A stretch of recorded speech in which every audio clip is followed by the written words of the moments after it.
Atticus, is this the correct place? I asked Damon. It looks too calm. I was hoping that Autumn finally listened to me. After almost losing her, I didn't want to put her in danger again. This time, I wanted to keep her safe. For once, I wanted to be able to protect my mate. It has to be, he answers me. We didn't make any mistakes.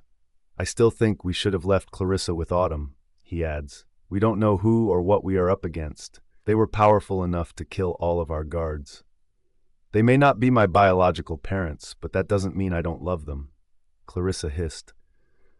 No one was stopping me from being here tonight. I can take care of myself. I don't need anyone to worry about me. This is not the time for ridiculous arguments, Dante growls. We're all here, and we're the ones that they asked for. Let's get our parents back and get out of here. At least we know it can't be worse than our earlier battle. I try to be positive. To be fair, we aren't exactly sure of this, Griffin reminds us.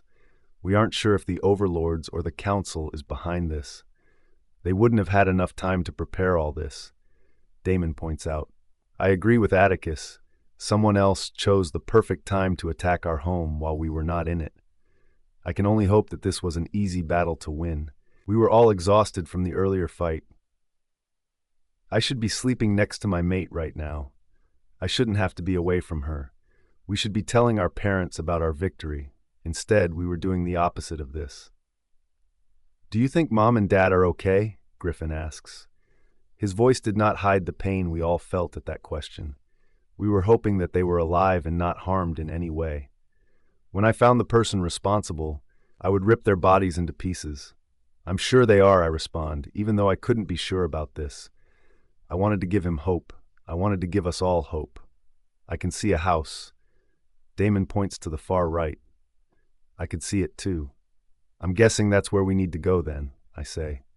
We creep up to it, trying our best not to make noise. We didn't want them to know that we had arrived. However, I knew the chances of that happening were very low, considering they would be expecting us. We didn't say another word as we walked to the front door. We considered breaking through the window, but didn't want to do anything that could bring harm to our parents. Before we can barge in, we hear footsteps. My siblings all look at me. We knew nothing good was coming to greet us, but at least the suspense of not knowing who had kidnapped our parents would all be over soon. As soon as the door opens, there's a loud ringing in my ear. I groan and drop to the ground in pain. I'm not the only one. My siblings are experiencing the same pain. "Fuck!" Damon hissed. "Witches!" I shouted, but the warning was too late. We were already surrounded, and they were dragging us into the house, one after the next. What the hell do witches want with us? Did we piss some off recently? I doubt this had anything to do with Autumn, or they would have also asked for her, unless this was a setup to get her alone with her parents. My heart sank at that thought. I had to hope this had nothing to do with her, or I'll lose my damn mind. I didn't leave her behind to put her life in danger. I left her to keep her safe. The pain stopped suddenly, but we're all on the ground, bound by chains by the time that happens. They'd messed with our heads long enough so they could trap us. Did they think these things could hold us? Where are my parents? I demand while thrashing against the chains. The light in the room is suddenly switched on, and it takes my eyes a second to adjust to the change in lighting. The first thing I notice is a middle-aged woman, possibly close to my parents' age, looking at me. "Who the f*** are you?" Damon growls. "Let my children go!" My mother shouts. Her voice was behind me. That meant that she was alive. My heart skipped a beat at the joy I felt at that fact. I craned my neck to turn and look at her. Both my mother and father were tied to chairs with blood on their heads. A low growl tore from me, followed by growls from each of my siblings when they saw what I already did. They'd hurt them.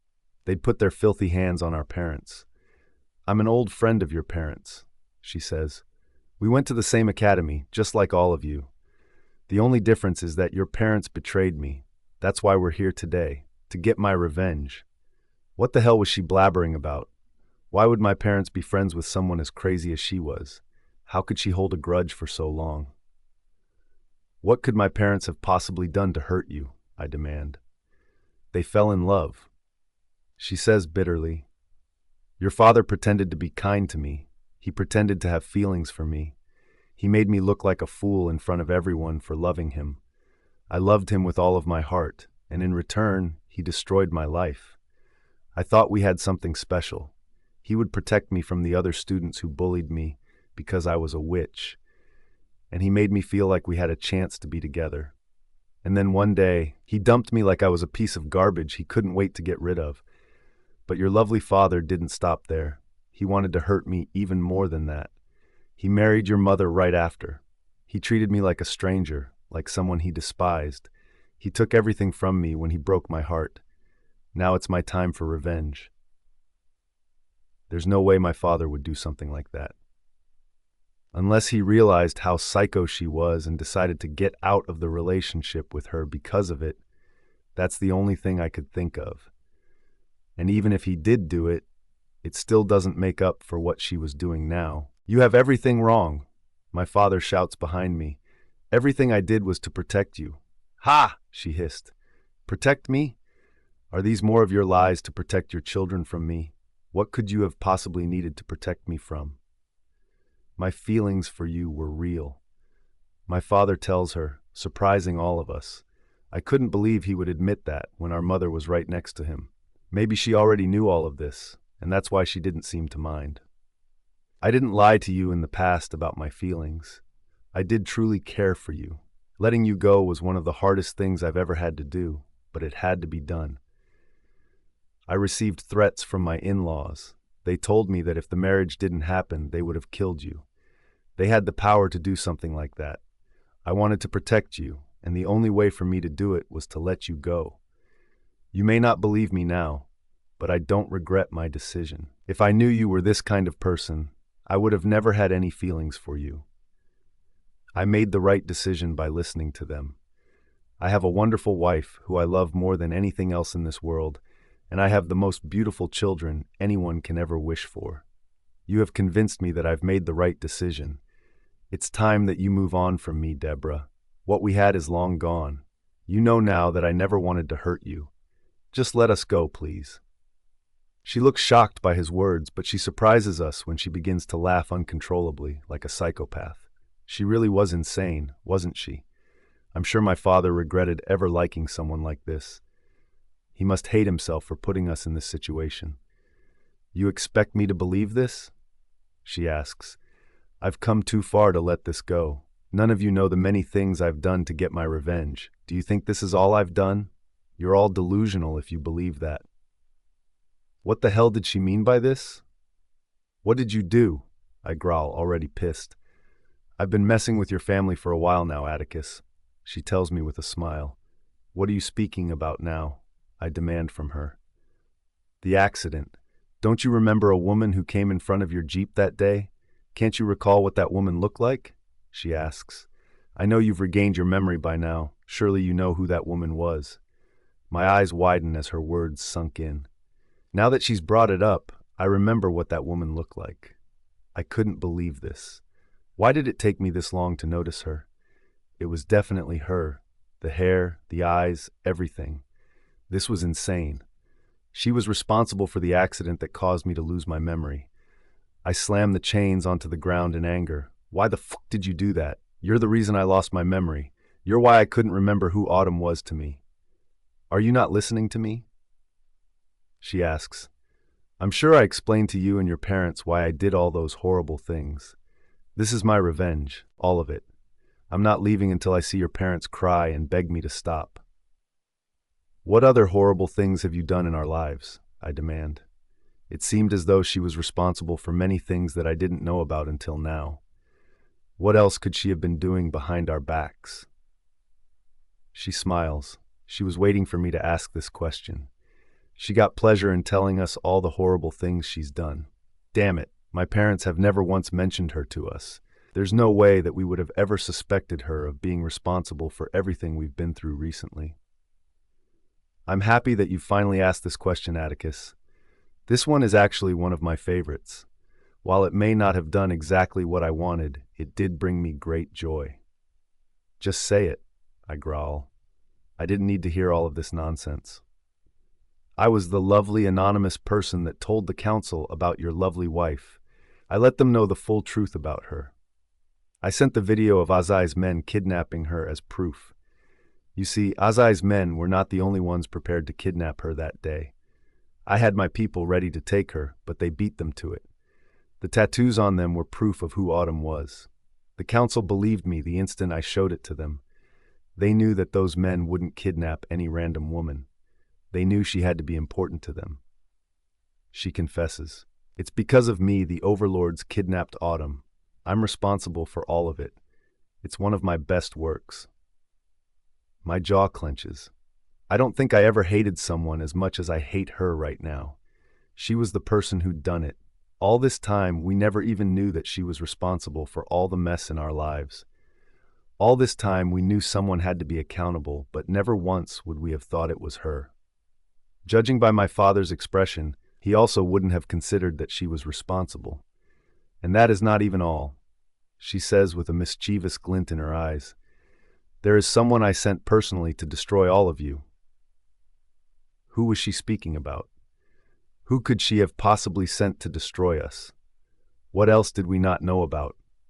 I thought that thing with the council would have been the worst thing she's done, but clearly she didn't think so. "Why don't you come out now and introduce yourselves to our guests?" She asks to someone inside with us. I looked around the room. There were other witches present, but I don't think she was referring to them. She wasn't looking at anyone in the room with us. I waited. We were all waiting to find out who else was helping her. It's understandable that she couldn't have done all of this on her own. She needed to have help from someone. And it had to be someone that knew us well, someone that could give her inside information. Who would betray us like this? The door in front of us opens, and my eyes are drawn to the person's feet before I look up at their face. It took a few seconds before everything could sink in. My eyes had to be deceiving me. This could not be the face of the person that was helping her. If it was true, it wasn't something I could ever accept. I can barely form words, but when I finally get the strength, only one name can come to my mouth. "Anya," I ask in disbelief. I can barely recognize my voice. "Anya," Damon asks, "what are you doing here? Don't you dare try and hurt my mate!" Damon doesn't seem to understand what she is trying to tell us. Or maybe I'm the one that's misunderstanding this entire situation. I wasn't sure what the hell was happening right now. The woman laughs, and it's one of the creepiest laughs I've ever heard on a lady. "Have you taken the time to realize the change in Anya recently?" she asks. "She's been different, hasn't she?" I frown. Different? I'm not sure what's her definition of different. But recently, she surely hasn't been the woman I was once in love with. "What are you talking about?" Dante growls. "What did you do to our mate?" She smiles. "Nothing that serious." "Tell us," Damon growls. "What have you done to Anya?" "She was under my spell this entire time." She finally confessed. "She was doing everything that I wanted her to do. The moment I learned that she was connected to all three of you, all fawns, I knew I had to use her. She was perfect in all of this. I commanded her to come between Atticus and Autumn. I commanded her to do many questionable things. She was under my control, and none of you knew it." "You're lying," I growl. "There's no way she's been under a spell all along." "She has." She smiles. "Hasn't she been a great help to me all this time?" "Take that spell out of her," Damon shouts. "Break it right now." "I'm sorry, Damon, but if your love for her were strong enough, the spell would have been broken a long time ago. But I guess none of your love for this poor girl could have been true.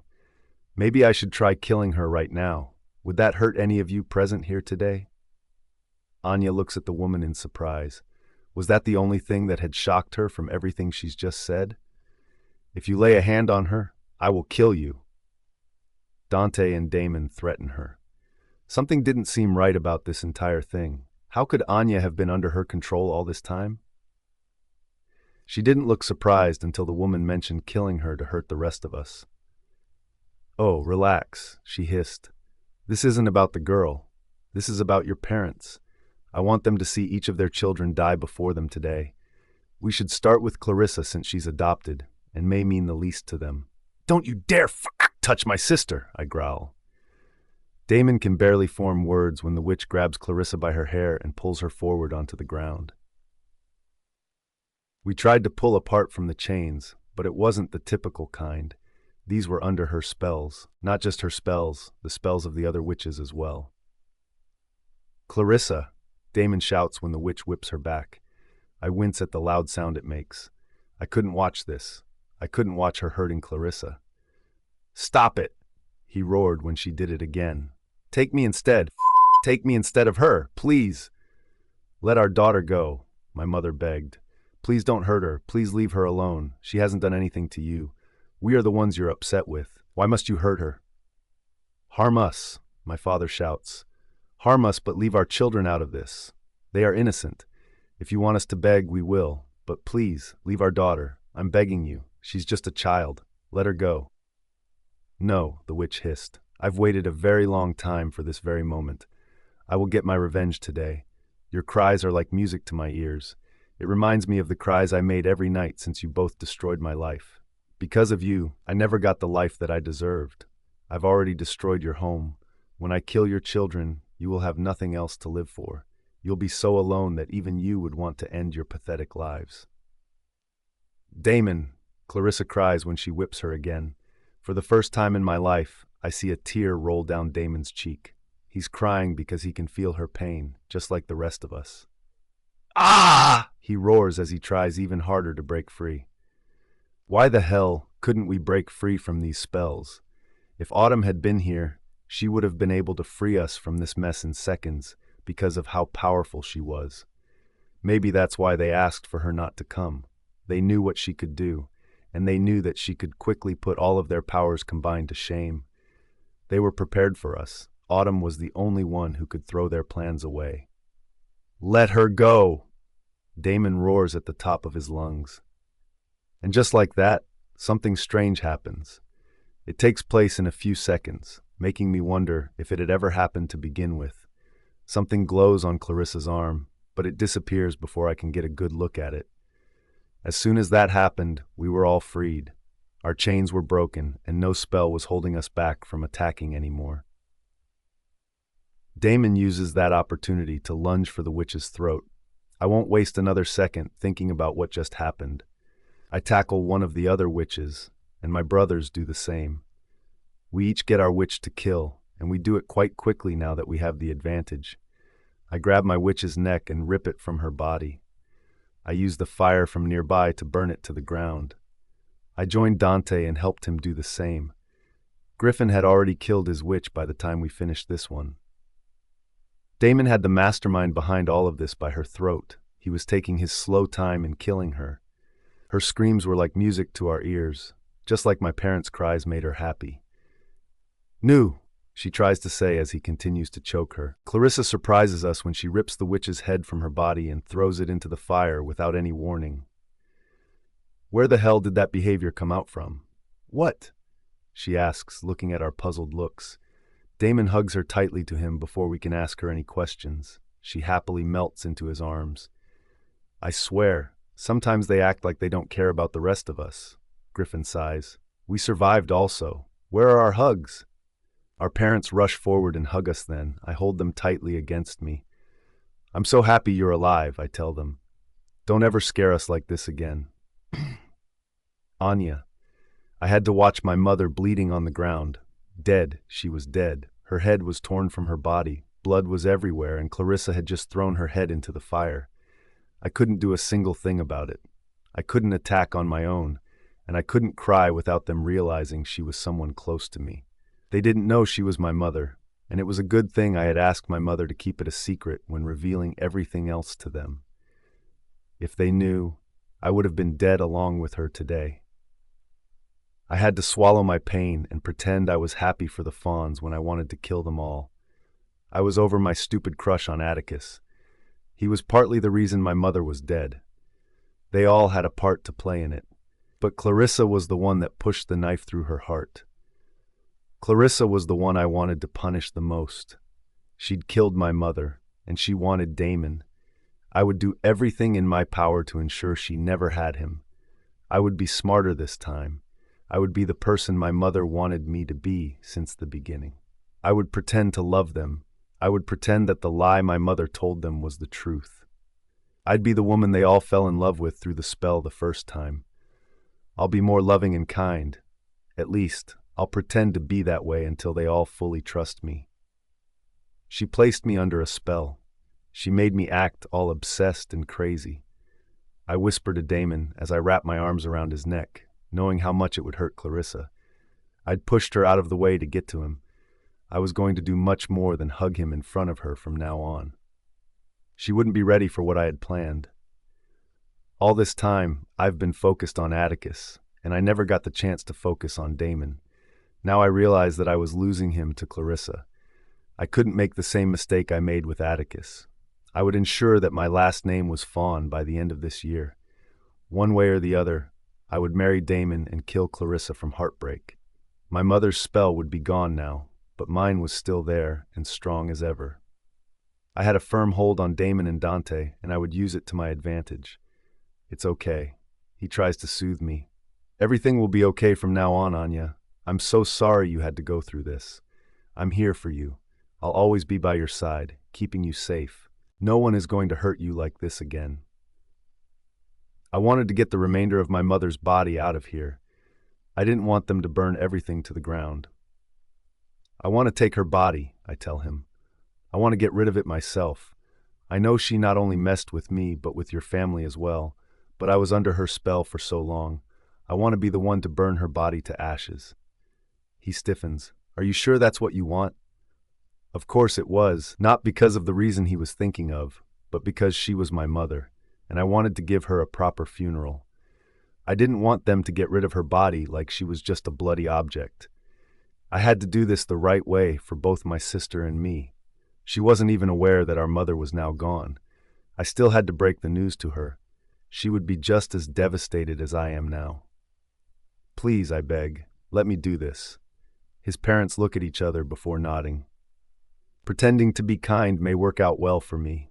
They're all happy. They're hugging, rejoicing that no one in their family was killed. They have each other. I have no one except my sister. She's all I have to live for now, excluding getting my revenge on the Fawns for taking my mother away from me. I wouldn't make the same mistakes I'd done in the past. I'd finally learned from them. I knew exactly what I had to do to gain their sympathy and trust. I would do everything in my power to finish what my mother had started. They would never see it coming. Autumn. I'm not sure I'm doing the right thing, Mother, I whisper. Atticus hasn't returned. It's been hours. I think we should go to them. I know where he is. I'm sure Atticus is okay, she promises me. If he were in pain, you would have felt it. The fact that you're still standing means that he is okay. I'm sure he's already on his way back home. I'm scared, I confess. So many things have happened to us in the past few days. I'm terrified that something will separate us again. She hugs me. If he doesn't return within half an hour, we will go with you. Thank you, Mom, I tell her as I hug her tightly. I was restless. I wanted to have him near me as soon as possible. We'd managed to stop the fire with the help of hundreds of people who were friends with my parents. The mansion was still in a terrible state, but at least it hadn't completely burned down. The Fawns had enough money to fix it in a short period. Their lives were more important than anything else. I was still hopeful that his parents were okay. I hear something, I shout as I hear a vehicle approaching. I don't wait for my mother as I storm out of the parking lot and towards the mansion's entrance. Atticus is already out of the Jeep even before it stops, and my face lights up to see him. I run towards him, and his hands grip my waist as he lifts me into his arms. I wrapped my arms around his neck and held on for my life. That's it. I'm never letting you out of my sight again. I tease him. I'm so happy that you're back. Where are your parents? We're right here, Autumn, his mother tells me. Atticus placed me back onto the ground, and I ran towards them. They both hugged me. I'm so happy that you're both okay. And we're happy that you are. Life wouldn't have been the same without you in our lives, Autumn. We still believe that you're the only woman for our son, and we want to give a proper apology for what we've put you through when we learned of your background. I shook my head. It's okay. It's in the past. I know why you did it. Mr. Fawn smiles. I hope your parents can also forgive us for everything. I think they already did, I confess as I point toward their home. It would have been burnt to the ground if they didn't bring friends to help save what was left of it. I think they've already put everything behind them. Things in my life were already looking brighter. The Fawns and the Riveras were good friends again. We had all survived the battles thrown our way these past few weeks, and Atticus and I have never been more in love with each other. What on earth happened here? Someone asks behind us. It was Gerard Fawn, Atticus's grandfather. He had finally returned. "Grandfather!" They all called to him as they ran to hug him tightly. He clearly wasn't aware of anything we've been through the past few weeks. "I leave you guys for a few weeks, and this is what happens," he demands. "You burnt our home. We have a lot of updates for you," Atticus informs him. "Maybe we should start with letting him know my real family's background," I tell Atticus. His grandfather looks at me without a sign of shock on his face. "You've finally figured out that your father is Azai Rain." We all gasp. "How did you know this?" I ask, confused. "My wife, she was very close to you. I convinced Atticus to marry you because that's what she wanted. She wanted you to marry into our family. Your biological mother was like a daughter to her. She loved her plenty, and she promised to keep a close eye on you. As you grew up, she fell in love with you like you were her own granddaughter. She knew who you were since the beginning because your mother told her the truth." All this time, Atticus's grandmother knew my true identity. She loved my mother like her own daughter. I couldn't believe this. "Why didn't you tell us the truth?" Atticus asks. "Your grandmother promised me to let you find out on your own. She knew the moment Autumn found out, her life would be in danger. She wanted to make sure that she was ready for the truth." I can't fight back the tears at his words. I loved her plenty. I cried a lot when she died. She was also like a grandmother to me. Not many had a kind heart as she did. "I'm happy I listened to you, grandfather," Atticus confessed. "Marrying Autumn is the best thing that ever happened to me." He chuckles. "Didn't I tell you that?" He nods and grins. "I should listen to you more often from now on." We were back at my home since the mansion was under construction after the fire. Atticus was staying in my room. His family was staying in some of our guest rooms. We were like one big happy family, at least for now. His parents and my parents were close once more, like they'd never even fought to begin with. I was delighted to see that their friendships weren't broken. "I'm surprised you listened to me," Atticus whispers as he kisses my neck. We were finally settled in my room, and I was happy to have him all to myself. I giggle against his kisses. "I knew I had to let you win at least one battle on your own." I tease him. "Surprisingly, I wasn't even the one to kill that witch." He says in deep thought, "Clarissa is stronger than I expected her to be. You need to start having more faith in the women of this family." I tease him. "We can take care of ourselves." He chuckles. "I know you can take care of yourself. It's just something inside me that wants to keep you away from danger as much as possible." I kiss his cheek. "I know what you mean. I'm always looking for ways to keep you safe also." He nibbles on my neck, and my body slowly drifts closer to his. "You're mine. You've been mine since the beginning." I tell him as I tighten my hold around his neck. No one is ever going to step between us again. He moves his lips to my cheek, and I happily let him kiss me all over my face. He smiles against my mouth. "I'm happiest being yours. I will never willingly want anyone else but you. I love you, Autumn. I love you so much. I never want to leave your side. I can't wait to spend the rest of my life with you." I shiver when he runs his hand down my body. It feels good to remember everything about you, like that night in the spring. I blush, and he kisses each of my fingers. "Can you be more beautiful?" My body drops onto his, and we both fall onto the bed.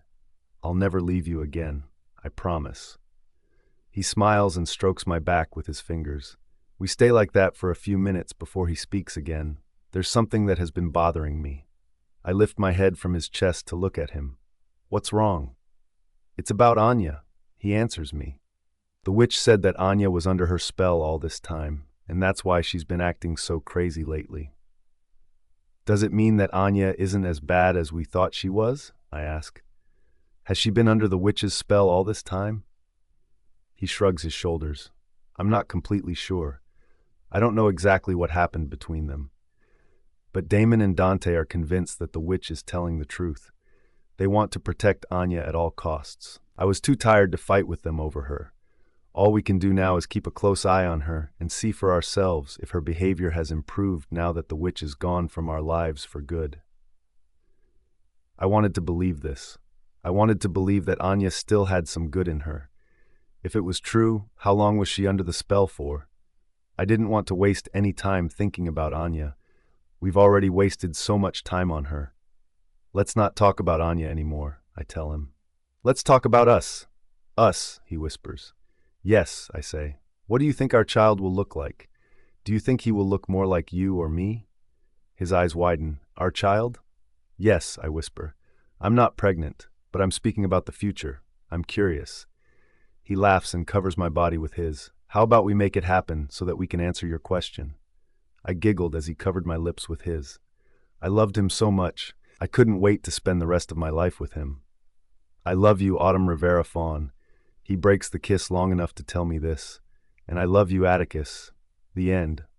Reputation was everything to my family. The family that adopted me. And that is why they must never find out that the man in my heart is none other than my stepbrother Damon Fawn. His piercing blue eyes have always been able to see straight through me.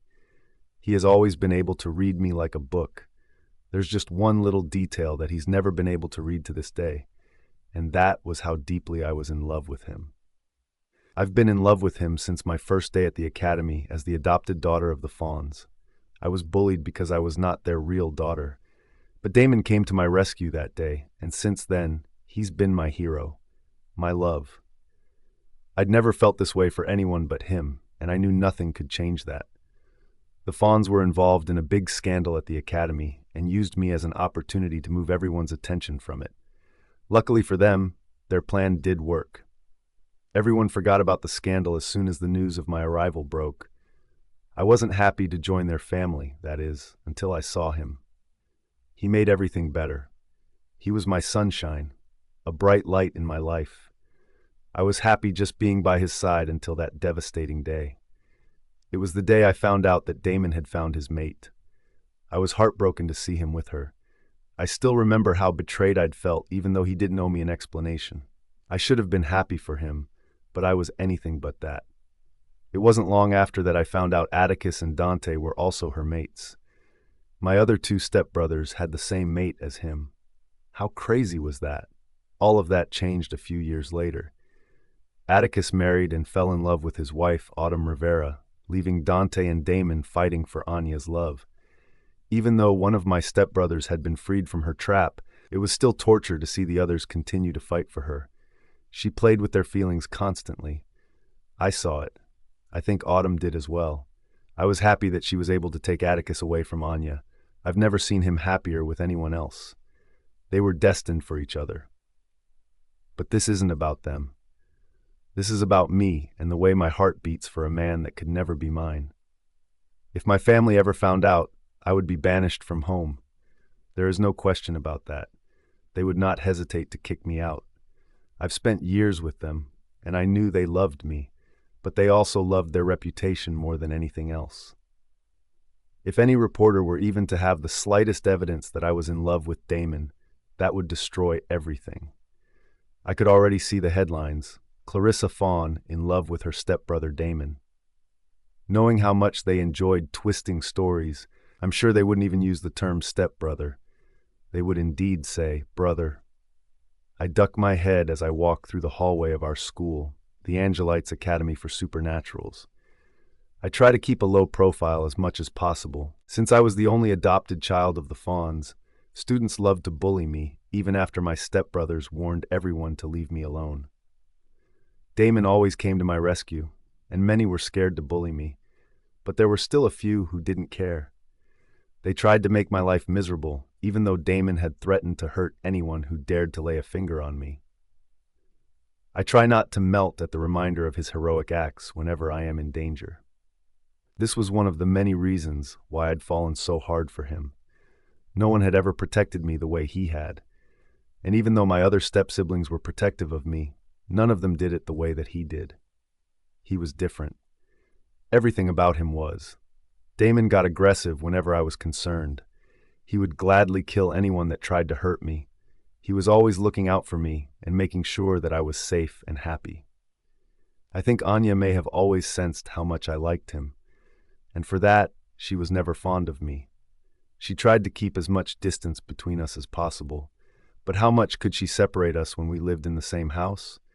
I tried my best to keep space between us ever since I realized I was in love with him and we could never be together. However, it hasn't been easy to ignore someone like Damon. "Clarissa!" Atticus shouts as he spots me. I look up at him, searching for Damon. I know he's usually beside him, along with Dante. I'm disappointed when I don't see him anywhere. "Wow," Atticus says. "I'm guessing I'm not the brother you wanted to see."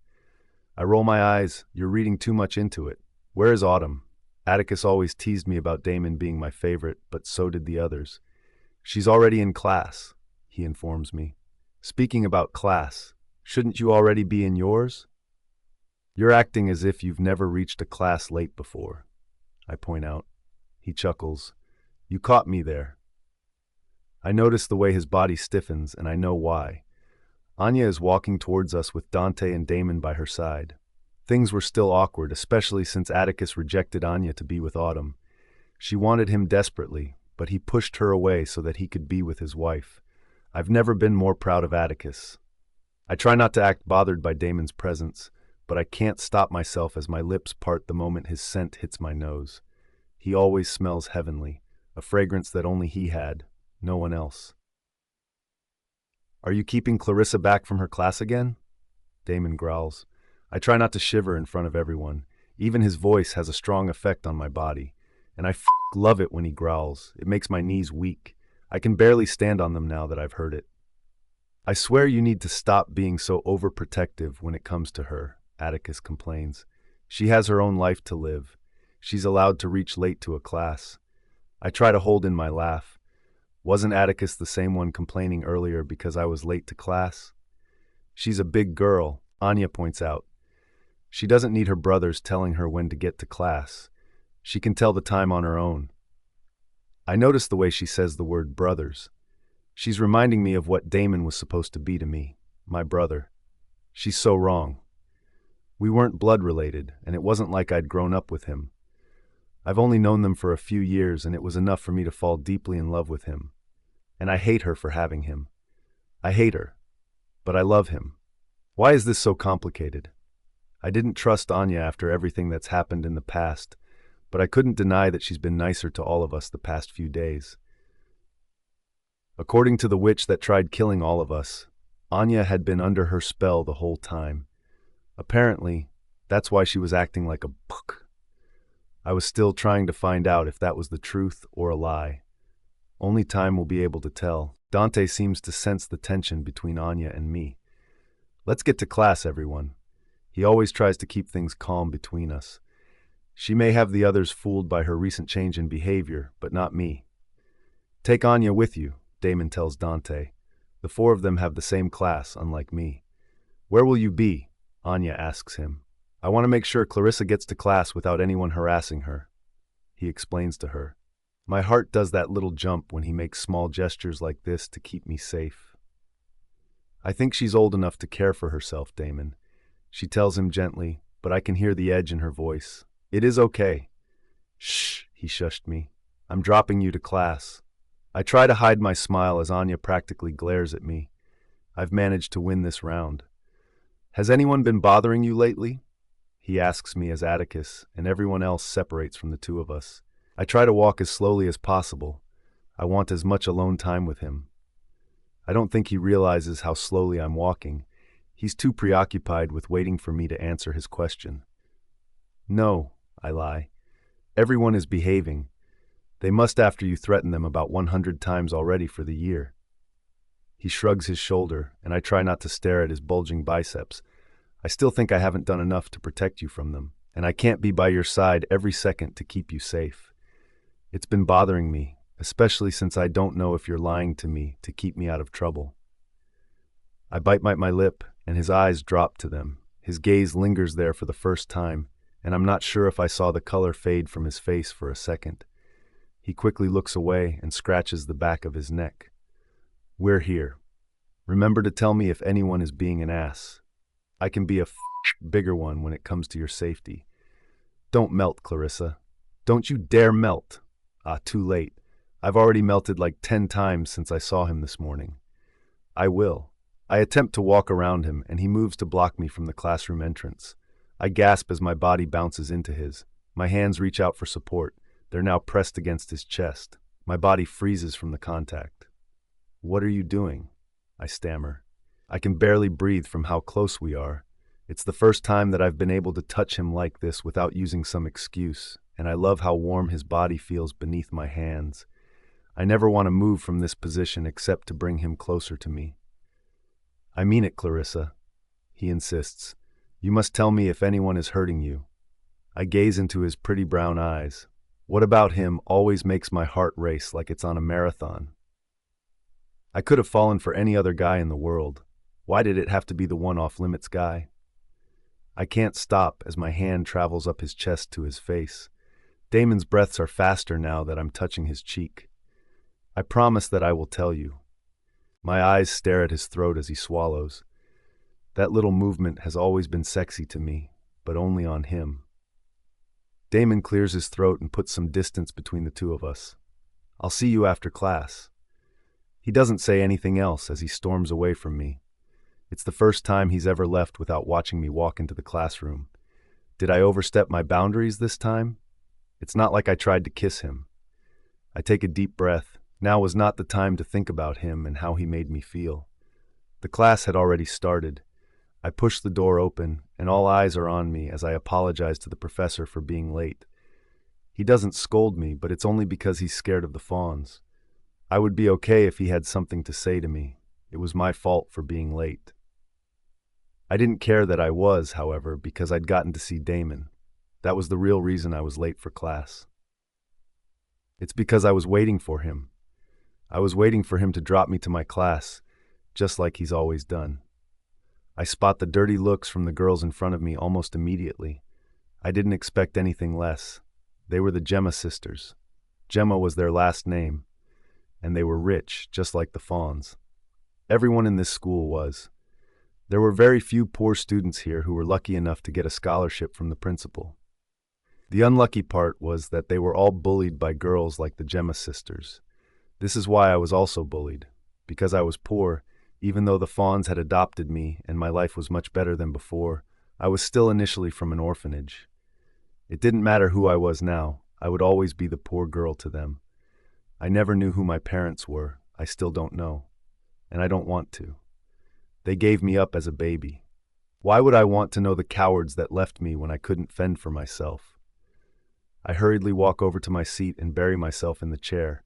I hate how much they all stare at me. They always made me feel uncomfortable. Today's class is all about teaching you how to connect with your inner wolf, Sir Axel says for my benefit. I've seen many werewolves make the mistake of not being one with their wolf, and in turn, it affects how powerful they can be. Leslie Gemma pelts a paper at me when Sir Axel turns around to write on the board. I open it and am surprised to see what is written. I know your secret. My secret? There was only one secret that I had, and that was my feelings for Damon. I never told anyone before. If anyone knew, it would only be because of how I acted around him. But still, no one would be able to know for sure. She smiles at me, and I try to hide the worried expression on my face. I can't let her know that she was right. I can't tell her that I genuinely did have a big secret. She was probably doing this to mess with me, to get me to confess. That will never happen. This was one secret that would always stay with me. No one else must ever know. Class finishes quickly after that, and I'm happy to be away from her. I'm happy to be away from all of them. But I'm looking forward to seeing him more than ever now. I can't wait to be near him once more. I don't want to have to spend another minute seeing him with Anya. I saw how miserable she made life for Atticus and Autumn, even when it was clear he had chosen Autumn over her. If she only knew how much I loved Damon, she would no doubt try to make my life miserable as well. I was surprised that they still kept her around our family after all she did to separate Atticus and Autumn. She was a very sly girl. How much could they believe it was just a spell? I didn't trust her at all. I kept feeling that there was plenty about her that we didn't know about. And I also felt like it was my duty to find out what she was hiding from the rest of us. She still had to choose between Damon and Dante. While I was in love with Damon and didn't want him to be with her, I also knew that Dante was too good for someone like her. I wish they would both get over her already, as Atticus did. If he could do it, why couldn't they as well? Atticus also pointed out that he didn't feel anything for her when he lost his memory after the accident. If she was his mate and he didn't officially reject her, how did he so easily move on from her? How did Autumn become his mate? I felt like everyone wasn't asking the important questions. When I enter the cafeteria, I spot Damon, and of course he's with Anya. Atticus and Autumn, as well as Dante, are also with them. "Behave yourself, Clarissa," I whisper under my breath. I knew now that Leslie was keeping an eye on me. I still wasn't sure if she was referring to my feelings for Damon, but I couldn't take any chances, especially not with the number of people in the cafeteria. "Someone's finally finished with her class," Atticus says as I join them at the table. I smile and take a seat next to Autumn, even though next to Damon is really where I want to be. "How was class?" Damon asks me. I can feel his intense gaze. I know why he's asking that question.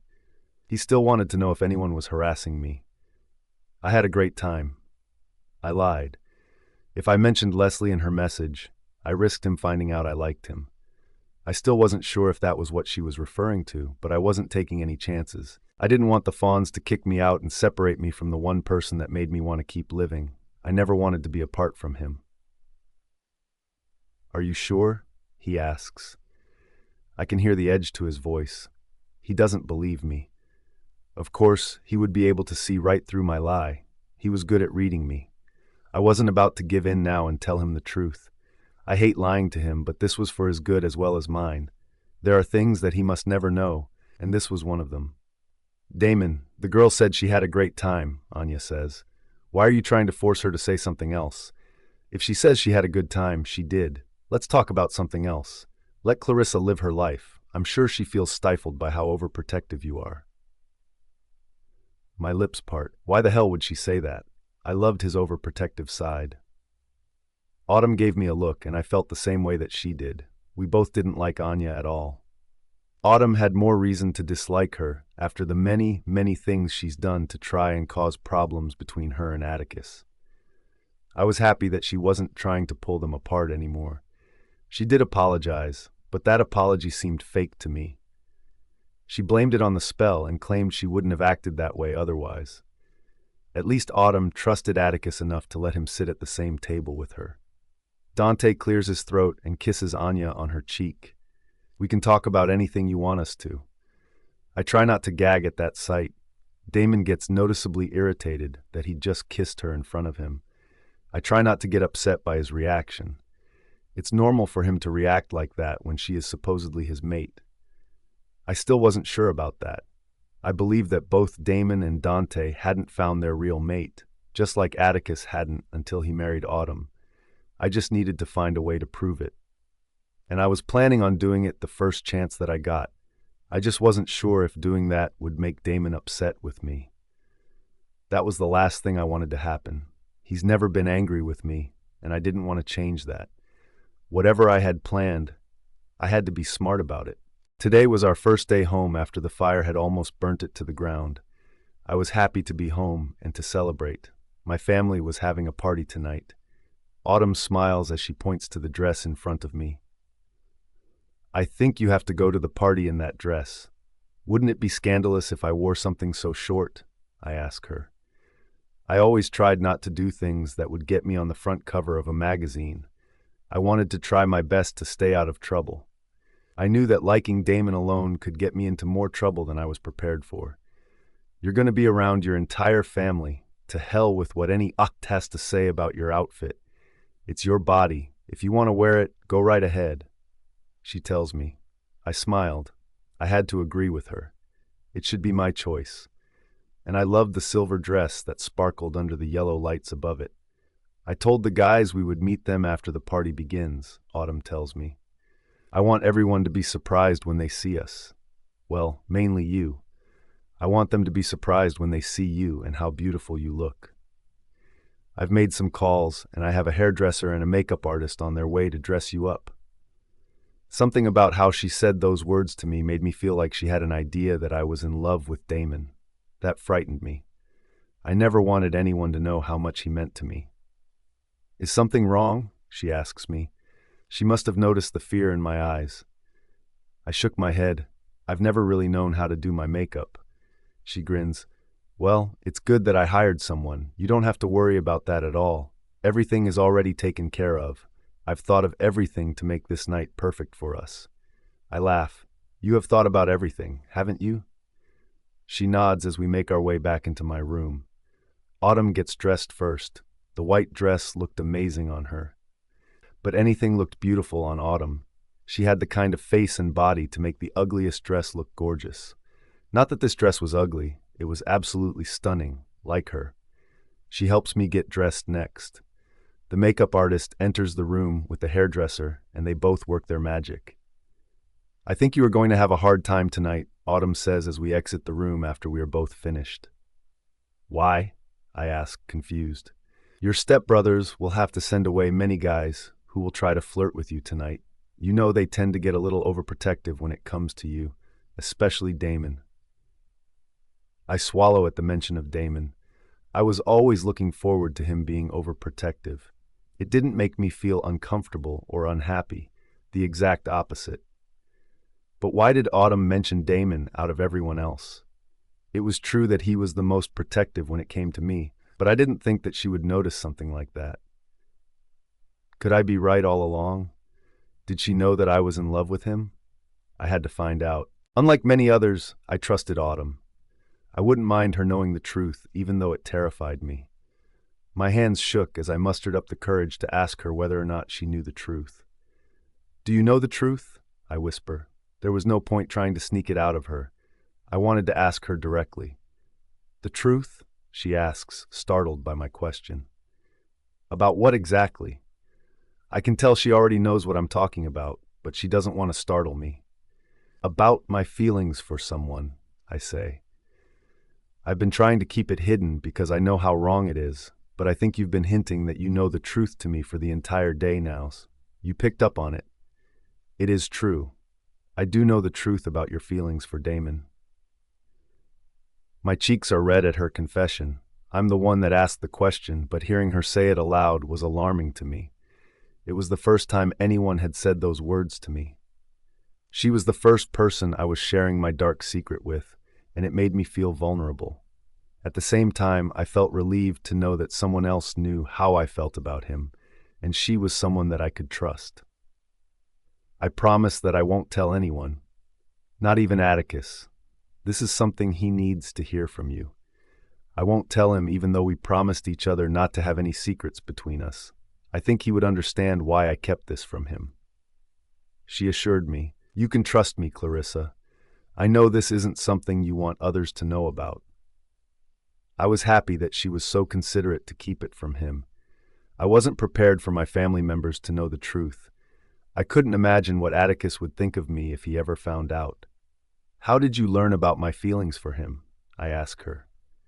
"I've been trying to hide it since my feelings for him began. I've managed to keep it hidden for so long. What made you notice?"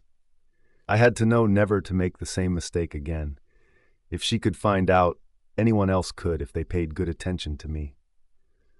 "Remember that day when Atticus made me sleep in your room?" she asks me. I nod. I remember that night quite well. Atticus had asked me to keep her in my room. I remember how troubled he'd looked that night. I remember wanting to help him with whatever had him so uneasy. "I'm still sorry about that day." She apologizes. "I saw something that I shouldn't have seen the morning after when I woke up. I was able to see a tattoo, and I think you know what that tattoo was." I cover my mouth with my hand. Of course, I knew what she was speaking about. 2 years ago, for my 16th birthday, I did something without thinking clearly. I got a tattoo with his name on my ass. The left side. It was right at the center. Damon. That's what the tattoo was. I knew it wasn't the smartest thing to do, but I was so in love with him that I wanted his name on my body. anything that made me feel closer to him. I remember staring at it in the mirror every day since the day I'd gotten it done. I was so happy, but it was a dumb decision. I'd stopped wearing revealing bathing suits to the pool or the beach ever since then.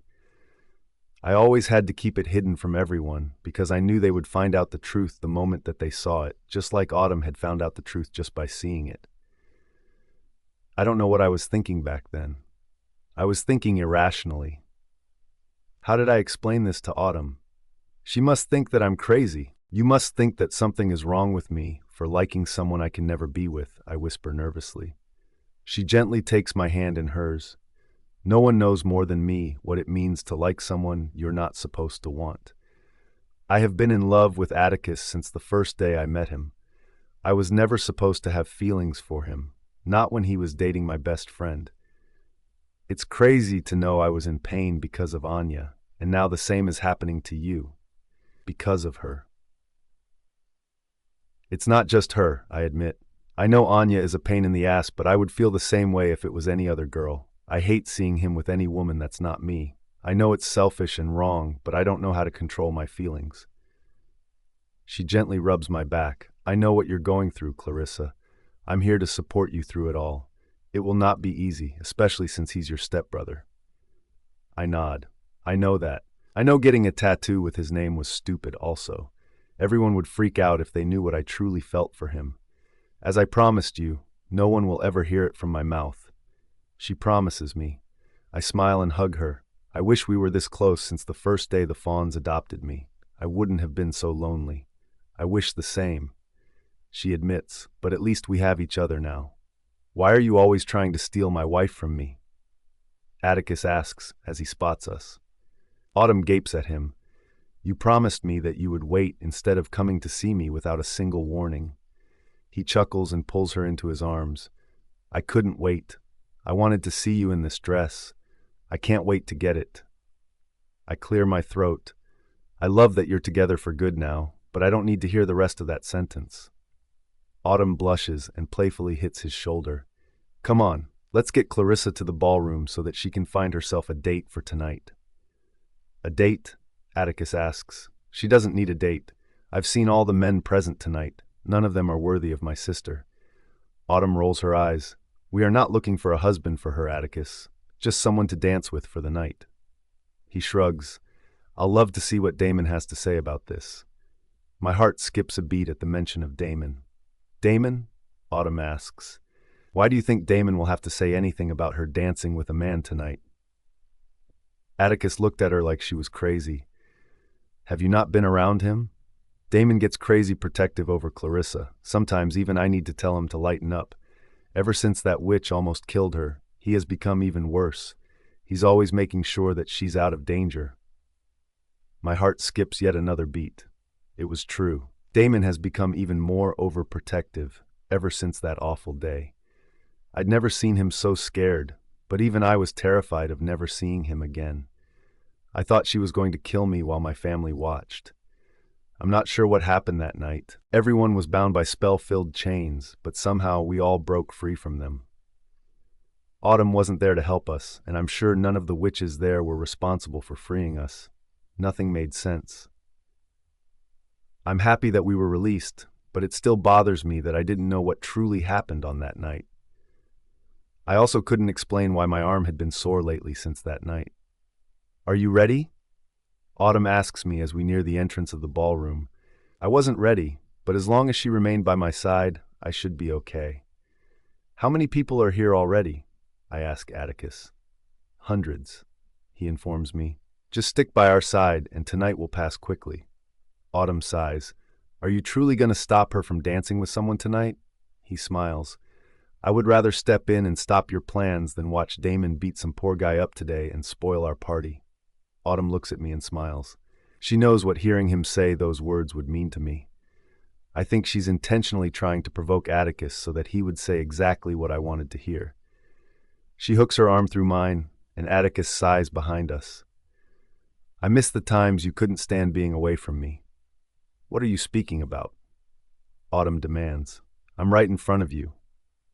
As long as we aren't touching, it isn't close enough. He complains. She laughs and pulls me along with her. I search the room for Damon. It's packed, just like Atticus said earlier. Where is he? His eyes are already on you, Autumn whispers, so only I can hear. I try not to show my excitement at her words. He's to your right. Don't look at him. Pretend you're interested in someone else. She orders me. My eyes snap to hers. I don't know if I could do that. If you want a reaction out of him, you will have to push out of your comfort zone. So far, you're too nice to him. Make him uncomfortable. Make him terrified of losing you to someone else. She tries explaining. Would this work? I didn't want to entertain anyone else but Damon. But maybe Autumn did have a point. I've tried it my way for years, and nothing has changed between Damon and me. He's never touched me inappropriately. Not one kiss, not one shackled touch, just hugs. That was all. He's always kept a distance between us, which was expected since we were supposed to be step-siblings, and he was dating Anya. I'm the only one between the two of us with dirty thoughts. Who are the two of you whispering about? Atticus asks. Are you keeping secrets from me, Autumn? Her face turns red and she quickly grabs him for a dance. I'll return to you after just one dance with Atticus. She apologizes. I nod. I knew she pulled him away to distract him from our conversation. Who did you dress like this for? Damon asks. I bite my lip to keep myself from telling the truth. How long has he been standing behind me? It couldn't be long. Whenever he was near, I felt this warmness inside of me, just like I do now. Does it matter? I ask as I turn around to face him. My breath gets stuck in my throat as I see him in my favorite white shirt.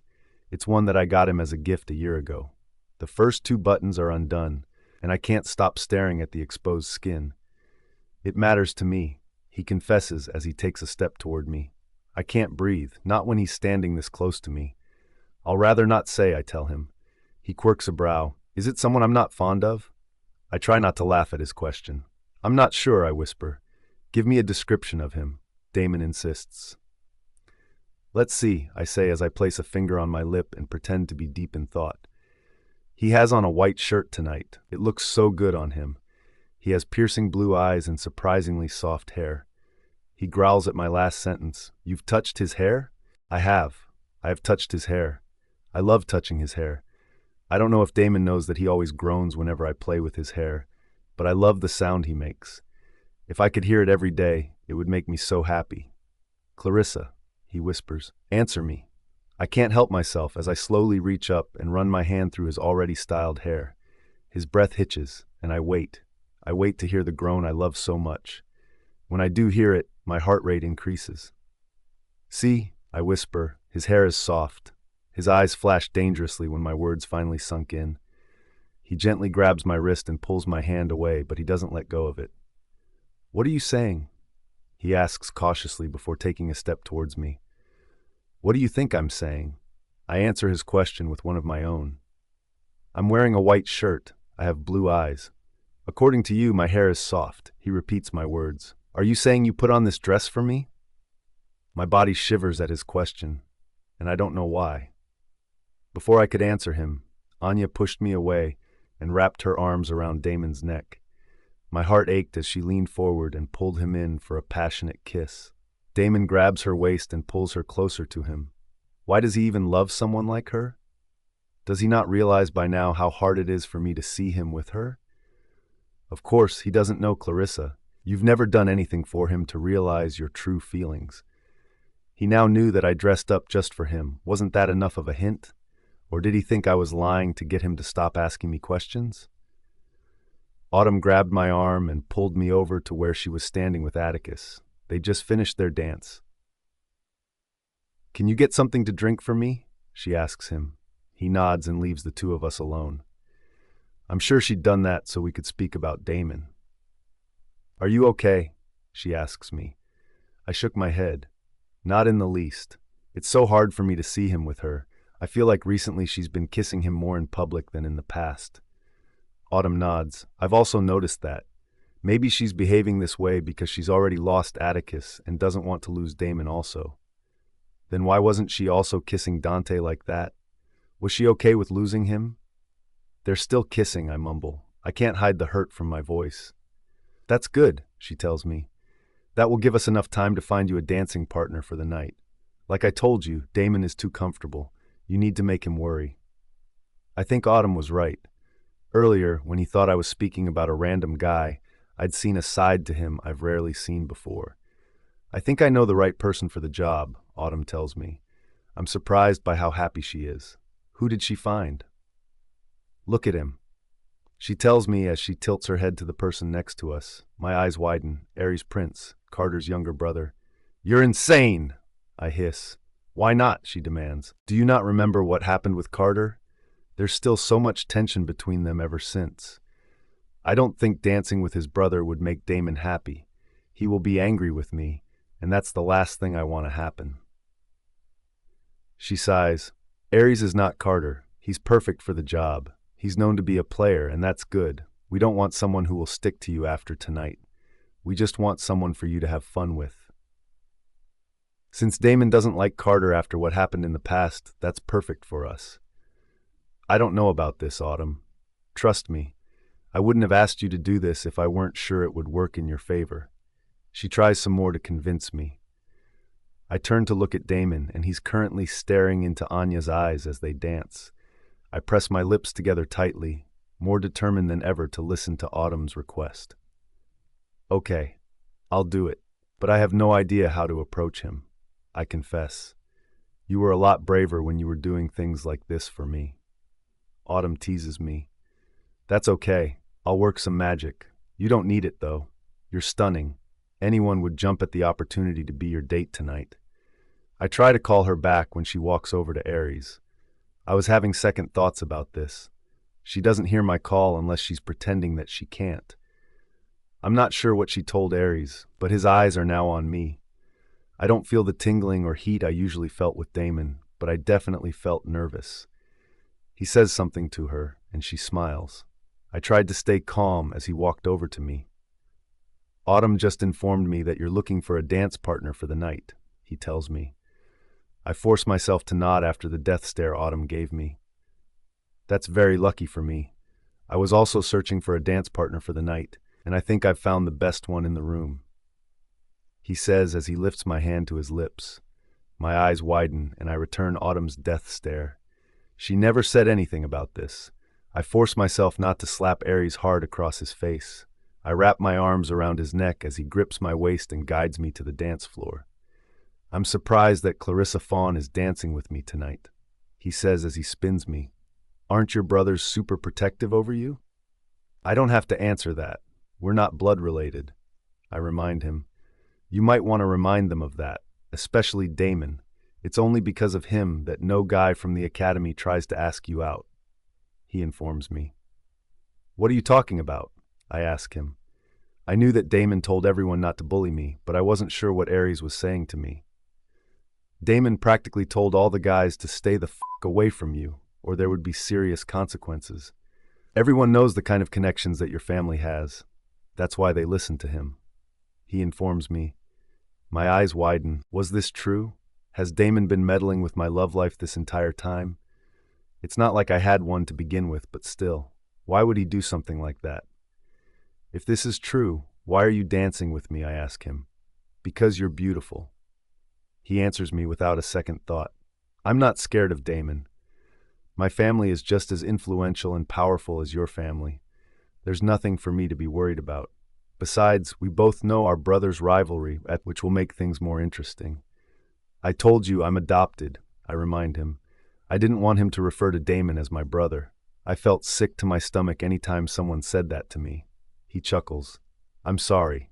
He spins me again, and this time my back is pressed to the front of him. I had a clear view of Damon now. He still hadn't noticed, and I wasn't sure if I was relieved or upset. I don't get time to ponder on that thought because Damon chooses that second to search the crowd. I'm not sure if it's me that he's looking for. A few seconds later and I have my answer. He's looking directly at me. His gaze doesn't stay on me for long. It's now on Aries, then on Aries' hands on my waist. I can see the surprise on his face to see me in the arms of another man. I swallow. Why did I feel like I was cheating on him? Why did I feel like I was betraying him? This was absurd. My feelings made zero sense to me. My breath gets stuck in my throat. Damon freezes on the dance floor. He was in the middle of a dance with Anya, but now he isn't even moving. I pause also. He no longer looks surprised. Instead, he seems angry. Very angry. Oh no, I've done it, haven't I? His eyes narrow. However, instead of coming after Ares, Damon does the exact opposite. He turns and storms out of the room. I blink once, then twice.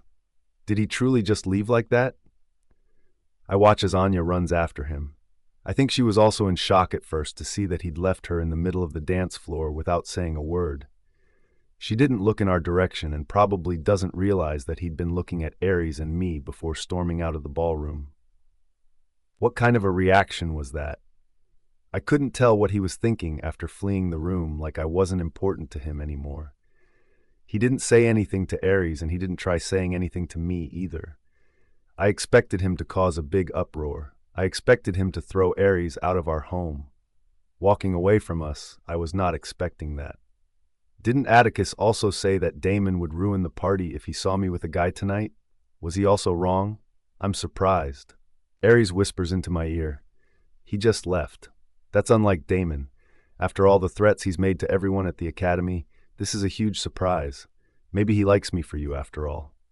My jaw clenched and my hands tightened into fists. I didn't like the sound of that. If Damon liked him for me, I didn't. Damon was the only man that I wanted, and I had my reasons for feeling that way. I need to use the washroom. I lie. I had to find an excuse to get out of this room. I didn't want to be here anymore. If I had to stay another second dancing with Ares, I would lose my damn mind. He was already starting to get on my nerves. Do you need me to walk with you? He asks. I can wait until you're finished. I'm fine, I assure him. I'll be back soon. You can look for another partner in the meantime so that you don't feel lonely. I know from your name alone that it wouldn't be hard for you to do. I knew there was no way that I would be back here after what had just happened. This party wasn't going the way I wanted it to. I don't wait for Ares to respond. I turn and push through the crowd, hoping he wouldn't be stupid enough to follow me. What's wrong? Autumn asks me as she sees me leaving. I pause just so that I could explain everything to her. Damon just left, I answer her. He didn't try to do anything to separate me from Ares. There was no reaction out of him at all. I don't even think it bothered him. I guess we were both wrong about this. I don't see why I should stay for the rest of the party. It's boring without him here, and Ares is already annoying me. I can't stand being in the same room with him right now. I was extremely disappointed by his reaction to seeing me with Ares. I expected so much more. I think everyone else did as well. But I was slowly realizing that there was nothing I could have done to change his reaction. Whenever Anya was around, he loved to forget about my existence. Tonight was no exception. Where are you going? She asks. I'm sure there's a logical explanation for what he just did. I'm positive he was upset. I saw the look on his face. He couldn't have been as unbothered as you believe he was. He's probably just trying to control himself for the party. He wouldn't want to bring attention to our family. I'm sure that's his reason. He knows that our family has been through enough already. He doesn't want to add to it. I thought I'd seen the look on his face too, but his actions said otherwise. I think we'd both misread him. Maybe he was finally ready to stop being so overprotective of me. Just the thought of it made me sad. I didn't want him ever to stop being that way with me. I looked forward to it and couldn't imagine not having that in my life. I want to get out of here, I answer her. It's all too much for me, and I'll rather keep away from Ares now that I know it doesn't affect Damon. She sighs, but finally nods. I understand, but if you change your mind, you know where to find me. I forced a smile on my face in hopes that she didn't worry about me. I didn't want my troubles to spoil her night. She's already been through enough, and I didn't want to burden her with my problems. I tried to avoid everyone that I knew as I made my way out of the room. I didn't want to have to speak to anyone else for the rest of the night. I was relieved when I finally made it out. I rushed up the stairs. Next, I headed straight to my room. I was done socializing for the night. All I wanted to do was get into my room and forget that tonight had happened. Everything about it was a mess. Damon's room is only a few feet away from mine, and I must pass his room first to get to my room. I was tempted to step inside and wait for him there. However, I didn't want to be surprised by Anya and him making out like I'd had to see earlier on the dance floor. I pause when I hear something. It sounds like someone is pounding the wall. Was Damon in his room? Did he leave the dance to go back to his room? Why did he do that? And what was he doing inside of there? Was Anya in there with him? I knocked when I heard something crash onto the ground. What the hell? I don't bother knocking as I barge into his room. Luckily, it wasn't locked, but Damon's room is usually never locked. My eyes widen when I see the mess he'd made. He was standing in front of his broken mirror, and his hand was bleeding. There was even blood dripping onto the ground where he stood. What the hell happened in here? I demand as I rushed toward him. There were even broken chairs against the wall. I could see pieces of it everywhere. I don't understand what could have possibly resulted in this mess. I knew he had to be responsible because of the injury on his knuckles, but I couldn't understand why. I grab a first aid kit from the bottom drawer of his desk and push him onto the edge of his bed. What happened, Damon? Why is your mirror broken and your hand bleeding? Did you hit it? There was a bug, he answers. I wanted to get rid of it. I gape at him. A bug. He couldn't be serious. After cleaning the cut, I wrapped his hand with the bandage, even though I knew it would heal without my help.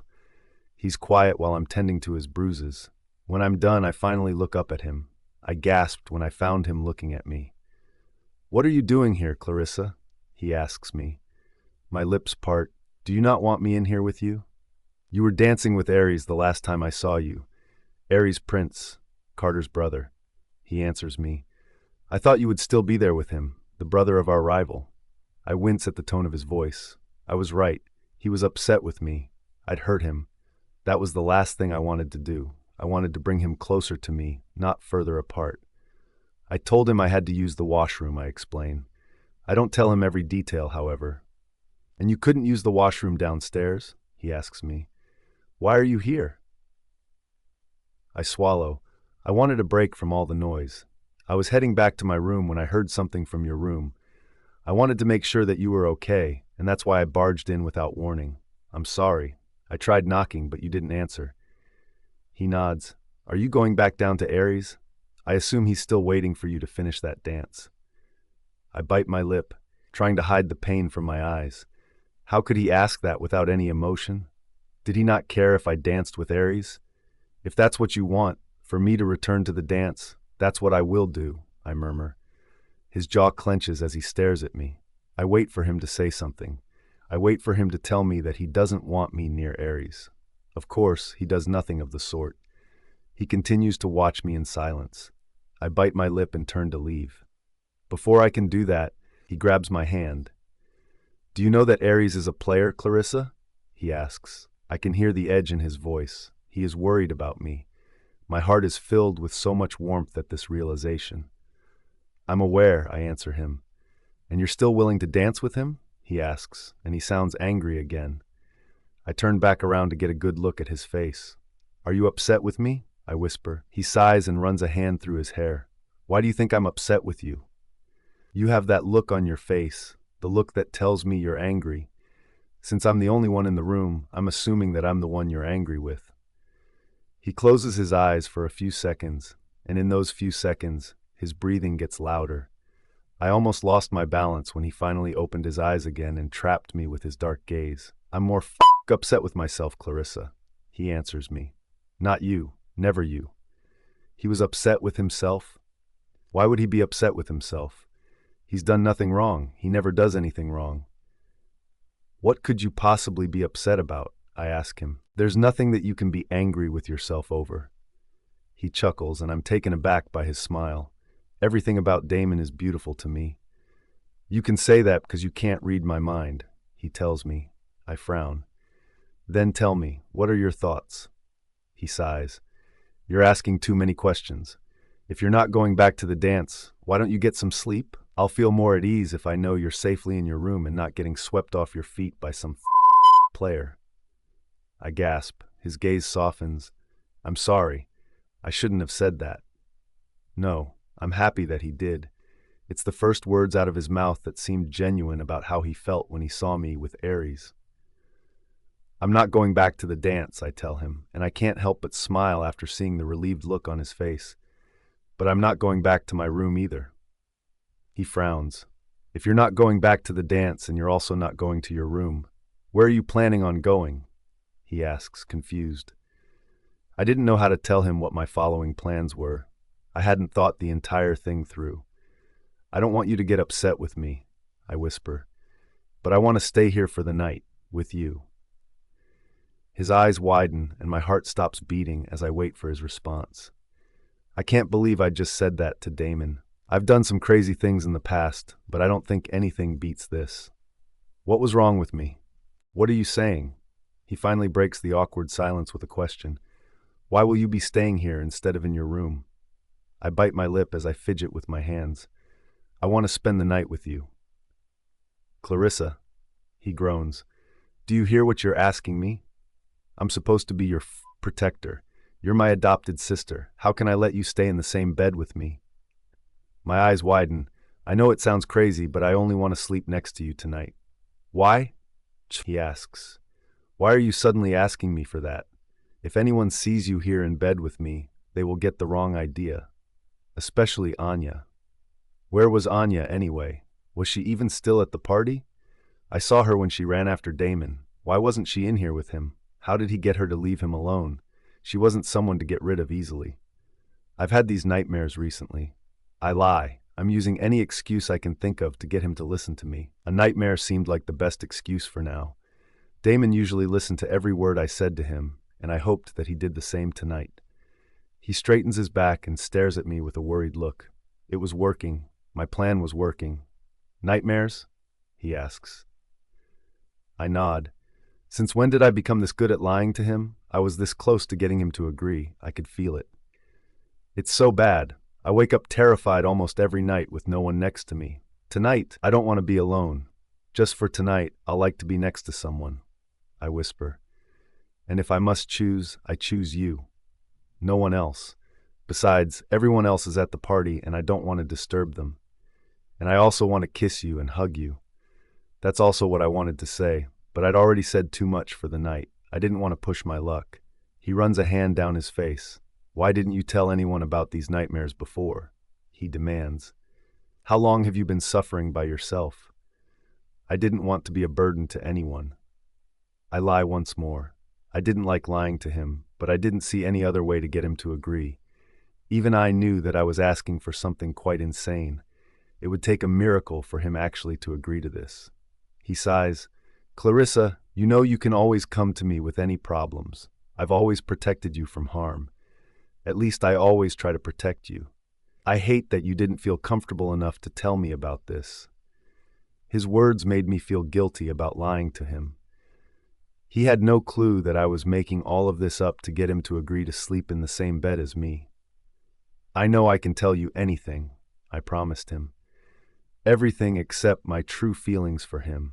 And it turns out that's the one thing I wish I could be open to him about. My breath gets stuck in my throat when he gets up from the bed. My hands are shaking when he walks over to the door. Was he planning on leaving me inside here all alone? Was he that upset with what I was asking him to do? I was shocked when I heard the lock on the door click. He just locked the door with me inside. I turned to him in surprise. I had to lock the door, he explains. If you're staying the night in my bed, I can't let anyone barge into my room and get the wrong impression.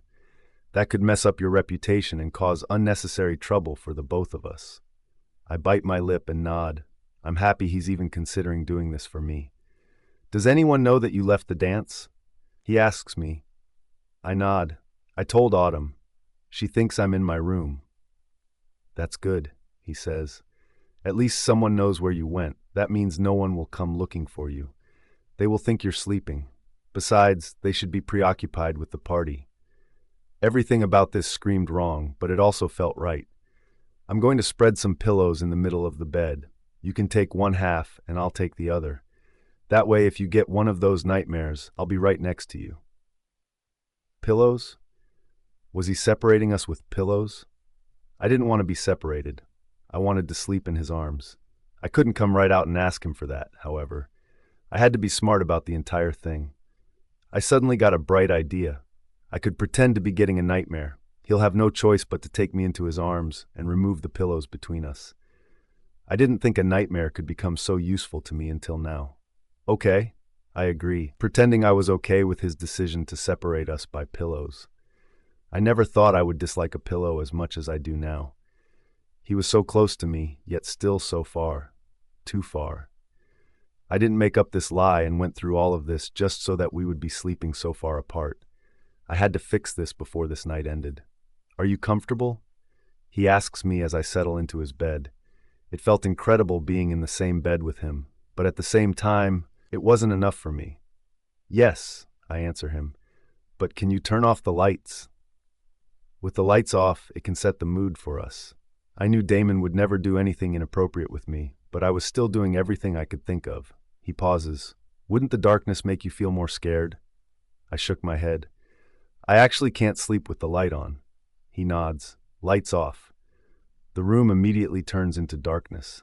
I can't see a single thing, but I could hear everything from the sound of his mini fridge right next to the bed to the wild beating of my heart. I pretend to fall asleep next, waiting for the right opportunity to use the nightmare to my advantage. I know Damon isn't asleep.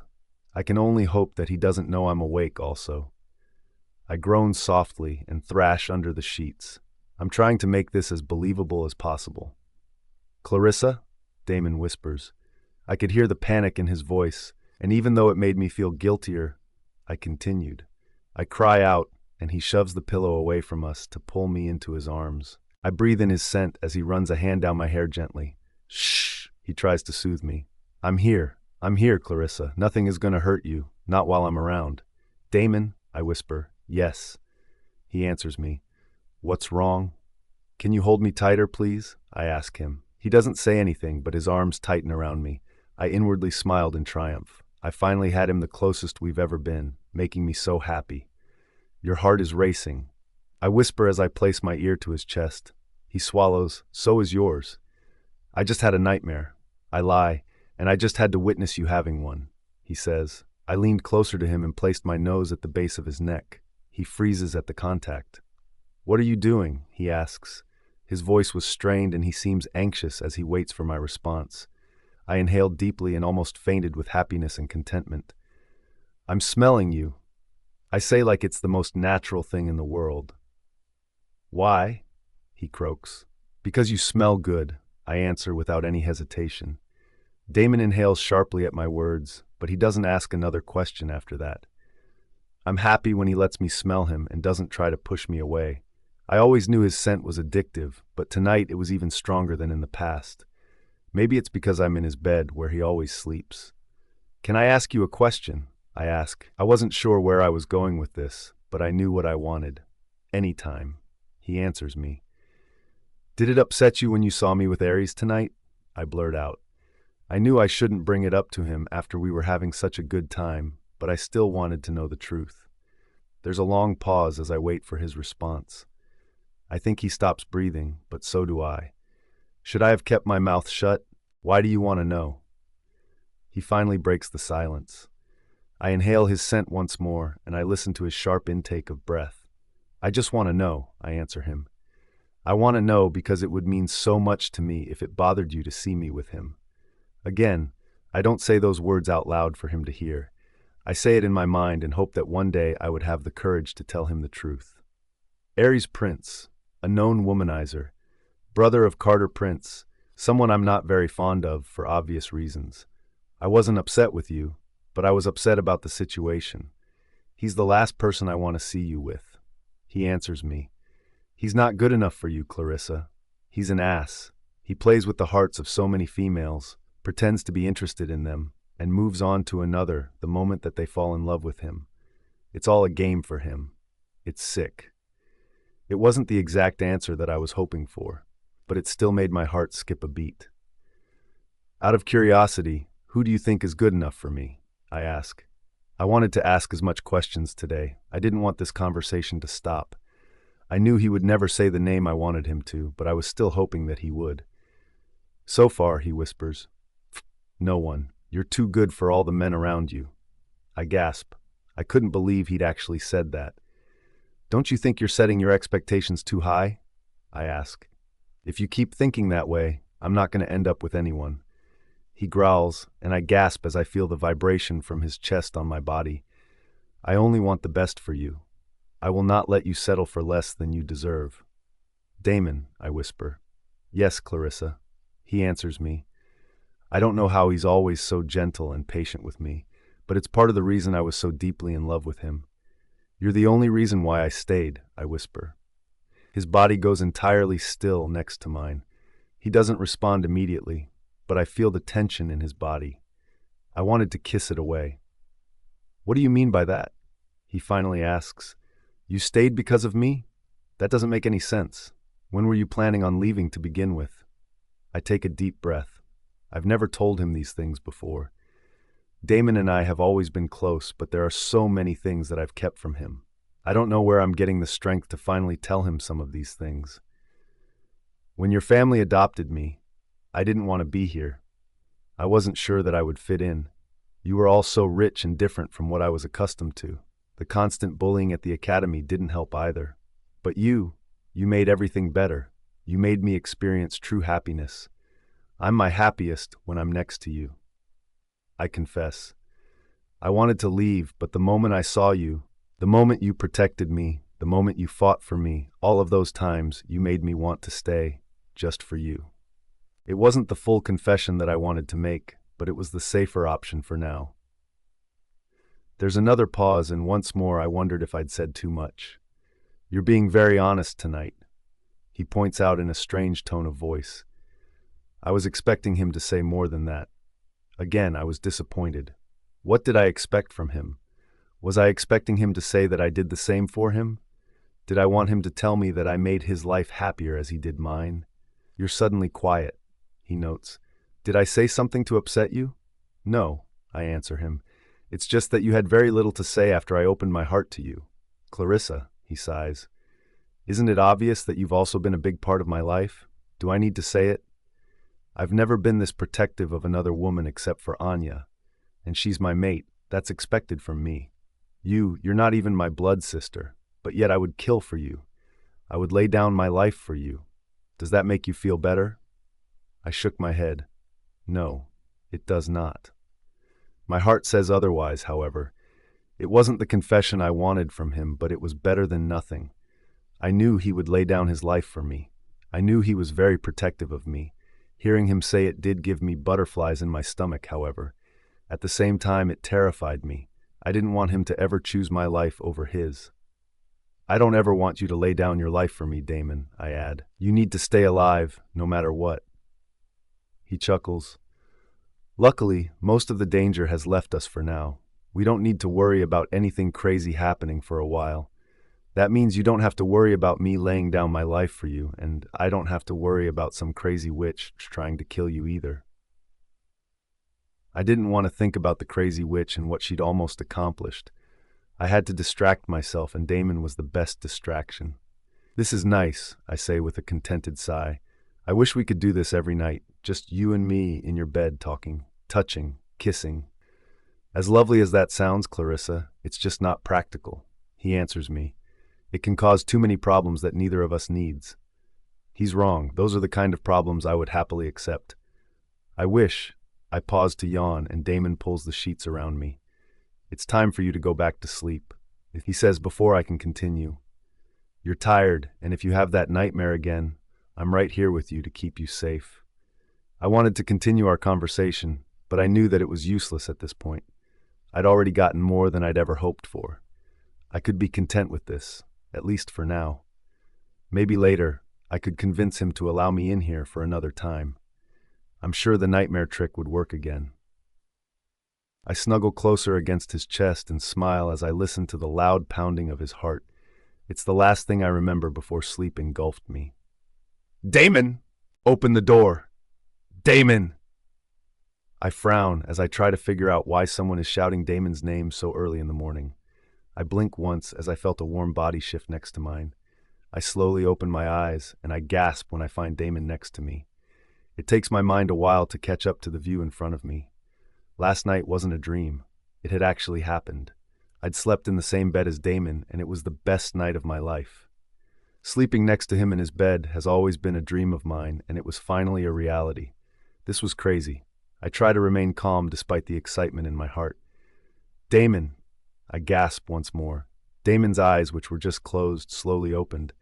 He looks at me next to him and runs a hand down his face as he realizes the mess we were both in. Fuck, he growls.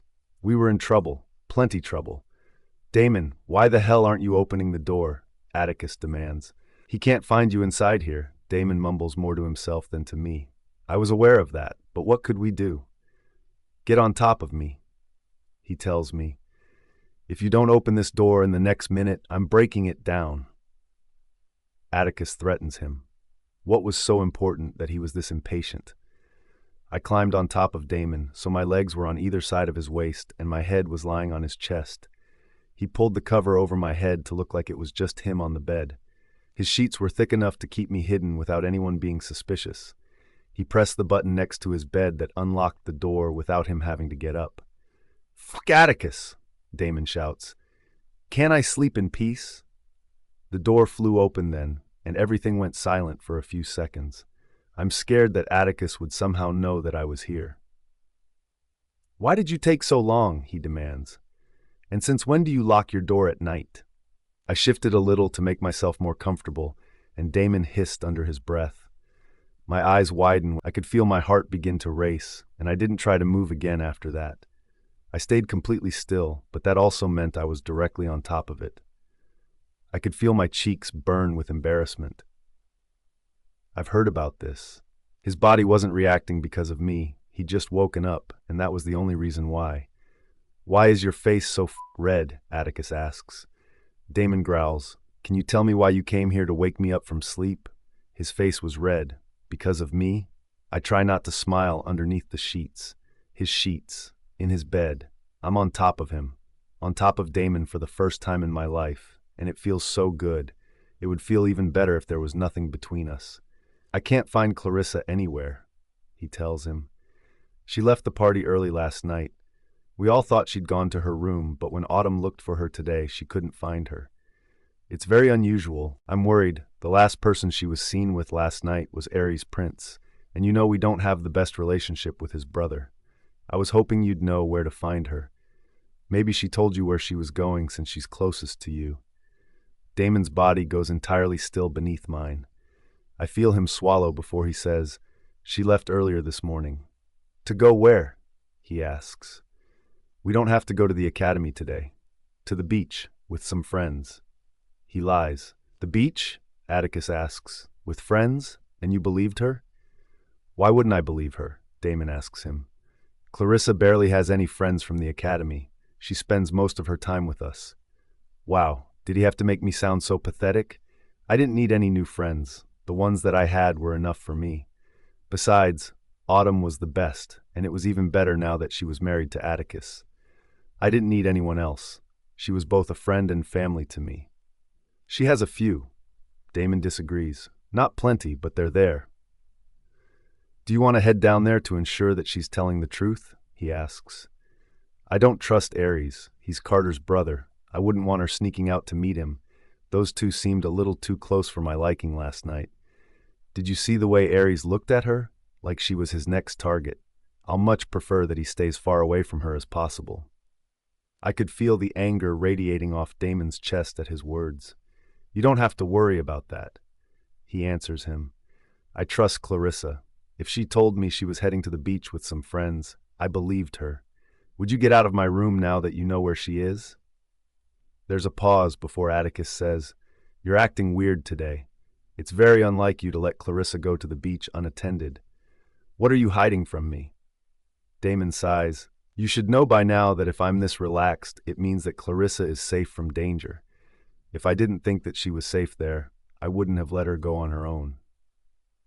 All right, Atticus finally gives in. I should also tell you that Anya is waiting downstairs for your date. Should I send her up to you? No, Damon shouts. Atticus chuckles. I'll tell her you'll be down in a few minutes. They had a date today? Why didn't I remember that? The news of their date had just fouled my mood. I was no longer happy to be in the same bed as Damon. Anya knew exactly how to ruin that. As soon as the door shuts, Damon removes the sheets from my head. I placed my hands on his chest and slowly lifted my upper body so that I could look at him. The slight movement caused some friction between us, and Damon hissed once more. He grabbed my waist and turned us over so that he was now on top of me. The sheets were between us this time, preventing me from feeling him. "I'm sorry," he apologizes. Why was he apologizing? It's okay. It's not, he growls. This can't happen again, Clarissa. It's not okay. Next time I may ask Autumn to stay with you if you're having another nightmare. I'm a man. You're a young woman. There have to be some boundaries between us, no matter how close we are. I bite my bottom lip in frustration. What was so wrong about last night? I demand. It was nice. Nothing bad happened. You just held me while I needed you. Why can't it happen again? He sighed and pressed our foreheads together for a few seconds. He doesn't answer me. Instead, he let go of me and climbed out of bed. I need to get ready for my date with Anya. Atticus cannot see you for at least an hour, and he definitely can't see you exit the room. I'll look outside. Once no one is near, you can return to your room. Maybe you can call Autumn and let her know you're back home. Make it look like you came back from the beach. His date with Anya. That's all he cares about now. I angrily climbed out of bed and stormed out of his room without bothering to see who was outside. I could hear Damon's curses behind me as he followed me out of the room. Luckily, no one was around to cause any trouble for us.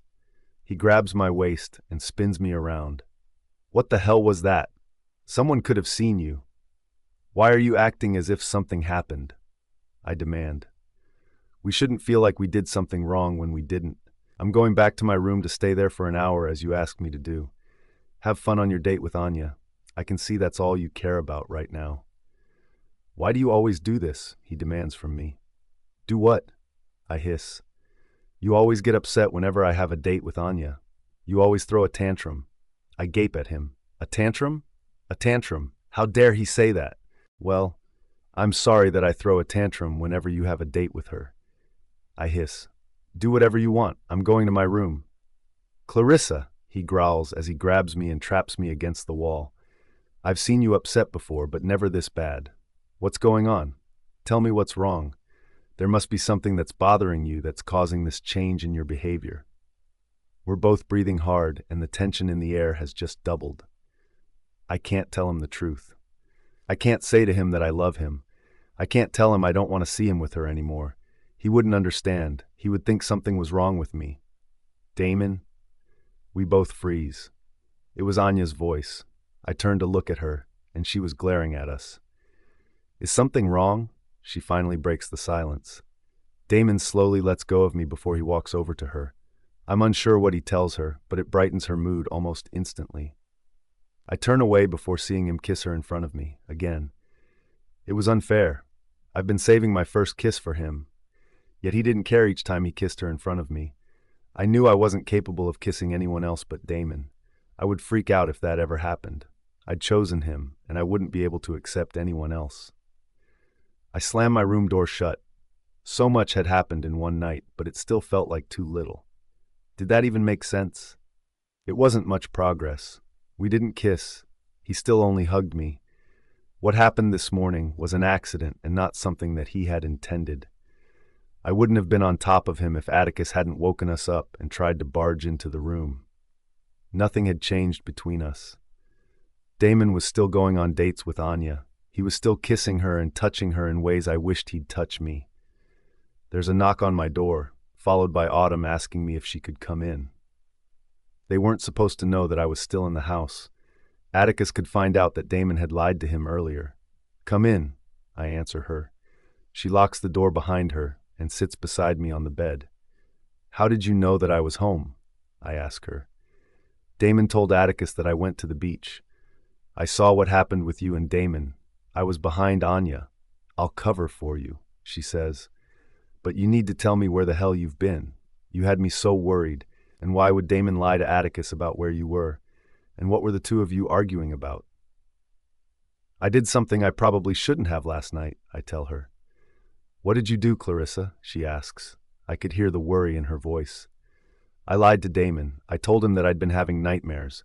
I asked him to let me spend the night with him, in his bed. I confess. Her eyes widened. You did what? I couldn't control myself after seeing the way Anya kissed him at the dance and then him not bothering that I was dancing with Ares. I snapped. I explain. She sighs. I'm guessing since Damon made up that lie about you going to the beach with your friends, he must have allowed you to stay the night with him. I nod. And it was the most magical night of my life.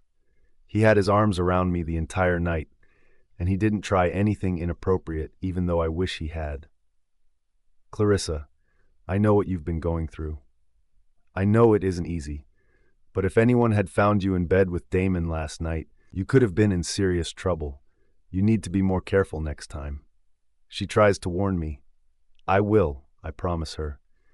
I acted without thinking. I shouldn't do anything that would result in Damon and me being further apart. What was the argument about? She asks. It sounds like you had a magical night. What spoilt it? I was angry because Damon said it couldn't happen again.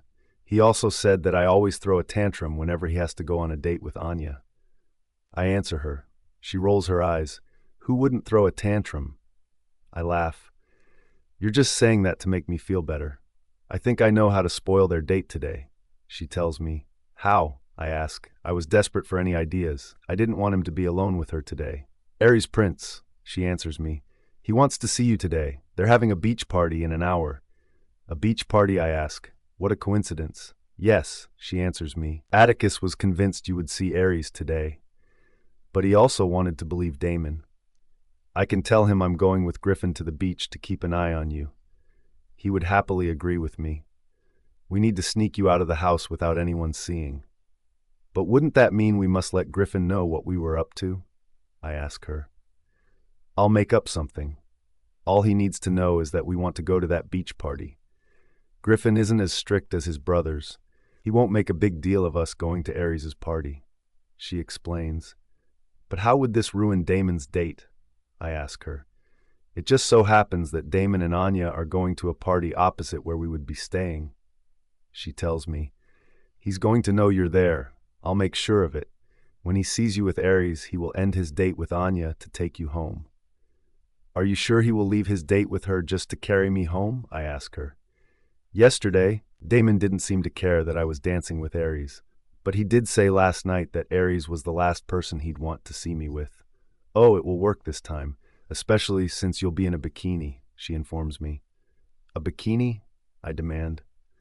I can't wear one. Remember the tattoo of his name on my ass? I can't let anyone see it on me. We will just get you a cover-up, she explains to me. A black one just to be safe. I nod. I was okay with this. I was willing to do this, only because I didn't want Damon to be with Anya. I was scared that he would one day find out everything I'd been keeping from him. I was afraid that he would one day know how much I've always loved him and how hard I've tried to keep him away from Anya. And it wasn't only because I wanted him for myself, but also because I didn't trust her. Anya was a liar. Nothing anyone said could change my mind about her. Everyone wanted to believe that the witch was responsible for her horrible behavior in the past, but I knew that was the real her. She had everyone fooled again because she was pretending to be kind for the first time in her life, but she would have to do much more than that to convince me. Are you ready to blow Damon's mind away? Autumn teases me as she shows me the bikini in her hands. I grin. I've always been ready. I think you're the one I've been missing all along. Because of you, I may finally have a chance with Damon. She smiles. I'm just repaying your kindness, Clarissa. Now, let's get you dressed for the party. I could barely breathe with how nervous I felt, but I couldn't wait. Damon. Guilt. That's all I felt as I held Anya in my arms. I've always known my soft spot for Clarissa would put me in trouble one day. She's always been my weakness. I've never been able to tell her no. Since the first day she came into our lives, I've always tried to do everything she wanted. A part of me has always wanted to protect her, to make her happy, to make her smile, to make her feel at home. That never changed. I'm still that way when it came to her. My weakness for her has only increased with time. She knows by now how to bring me to my knees. Even though we were close, I've always kept her at a distance from me. I've never done things that I knew would cross the line between us. Usually, Clarissa wouldn't ask for more, but last night was the first time she asked for something I wasn't sure I could give her. I clenched my jaw at the reminder. Last night was one of the hardest nights of my existence. Seeing Clarissa dance with Ares almost made me lose my mind. I was ready to rip his head from his body, but then I saw the worry in her eyes, and I knew I couldn't ruin her night because of my selfish reasons. Still, I knew Ares wasn't good enough for her. I knew I would eventually have to talk her out of it. This need to protect her was expected between a brother and sister. Just thinking about it made me sick. I couldn't see her as my sister, no matter how hard I tried. When my parents adopted her, since that first day, I knew that I was screwed. I knew it would be hard to see her as my sibling. I fought against those feelings for a long time, and when Anya came into my life, it became easier. But now, it was hard again, and each day, it became more difficult. Last night, I made a mess of my room just because I saw her dancing with Ares. That just wasn't something a brother was supposed to do. I saw the way my brothers were with Clarissa. They actually acted like siblings, but for some reason, I could never be the same with her. If I reacted like this just because she danced with someone, what would happen if she decided to date? What would I do then? How would I be able to control myself? She was in my arms for most of the night. The only time I wasn't holding her was when I removed all the broken glass and chairs from the floor and placed them in the bathroom. If I hadn't, Atticus would have known something was wrong this morning when he had walked in. We were so close to getting caught. Clarissa kept saying we didn't do anything wrong, but I knew how wrong it was, even if she couldn't see it. I knew I couldn't let that happen again, especially after what happened this morning. I've always had inappropriate thoughts about Clarissa, things that I've dreamt about, but I've never acted on any of it. I've always tried to push those thoughts away. I knew how wrong it was. She expected me to protect her, to keep her safe, to be there for her, but yet I had all these dirty thoughts in my head. It made me feel sick. What kind of a man was I? She came to me because of nightmares. Nightmares. I should have held her close only to comfort her, yet my body had a mind of its own.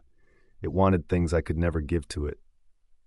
I inwardly groaned as I remembered what happened. But Clarissa surprised me by acting the total opposite. It terrified me. I never expected her to react that way. I knew if she ever encouraged me, I wouldn't know how to hold back.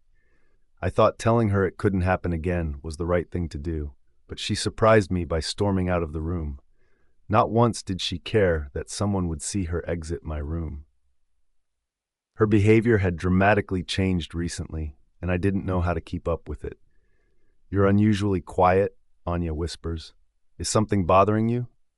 Anya has been extremely good to me these past few days. She didn't deserve my betrayal, even if it was just in my thoughts. I had to find a way to control myself. I couldn't continue behaving this way because of Clarissa. "Damon?" I sigh and hug her tightly. "I'm just happy to have you next to me."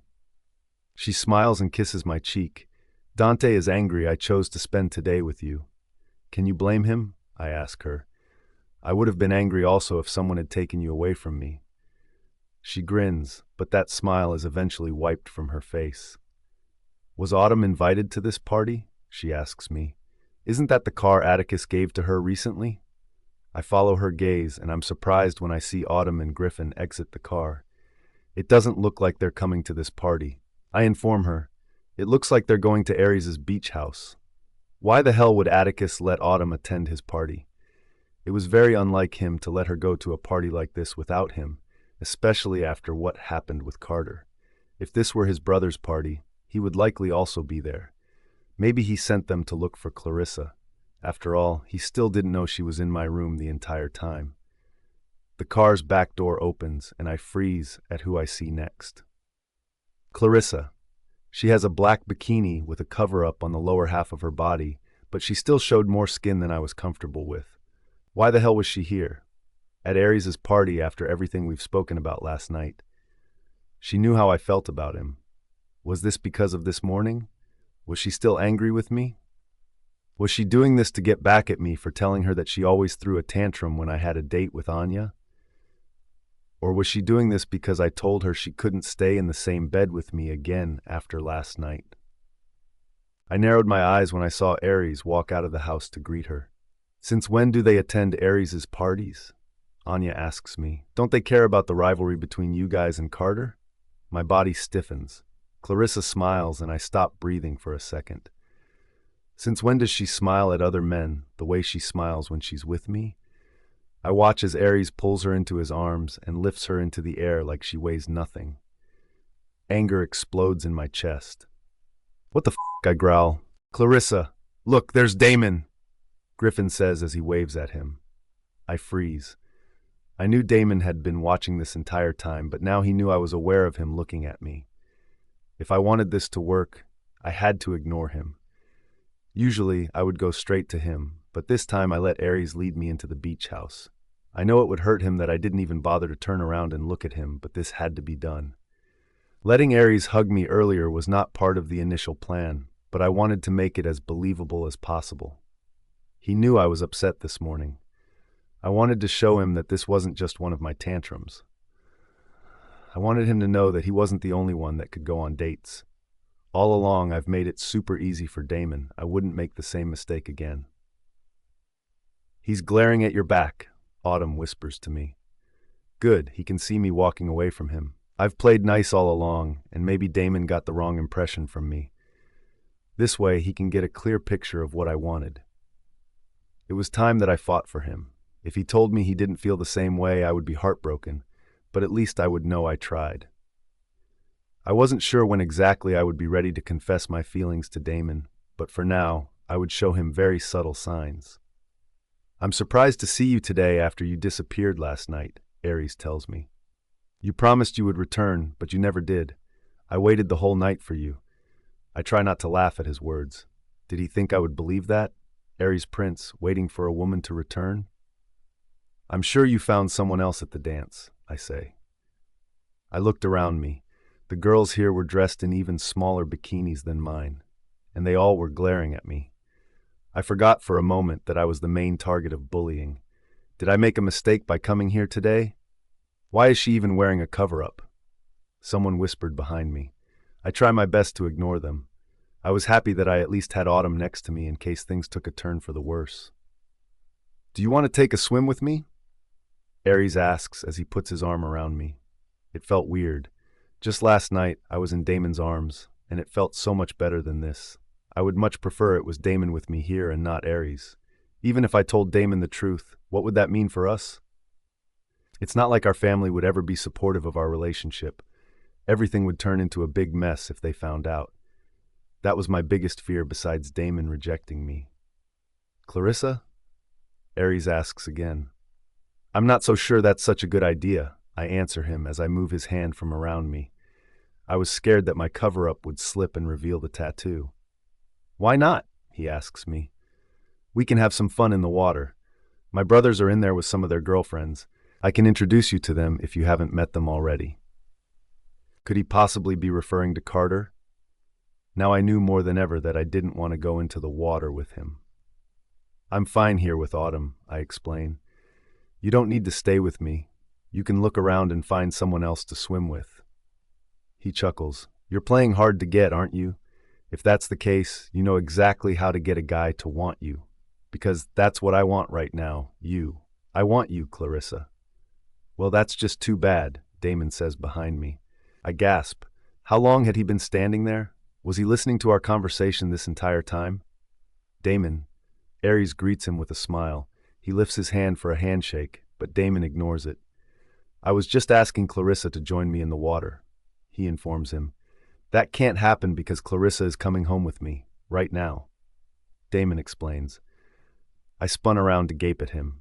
I didn't want to go in the water, but I never agreed to leave the party with him. That was the plan from the start, to get Damon to leave Anya and come for me, but the plan was about to change. I'm not going anywhere, Damon, I tell him when I spot Anya behind him. I wasn't going to make this easy for him. You heard that, big brother? Aries asks him. Clarissa said that she's staying. Besides, we have plenty of fun activities to look forward to.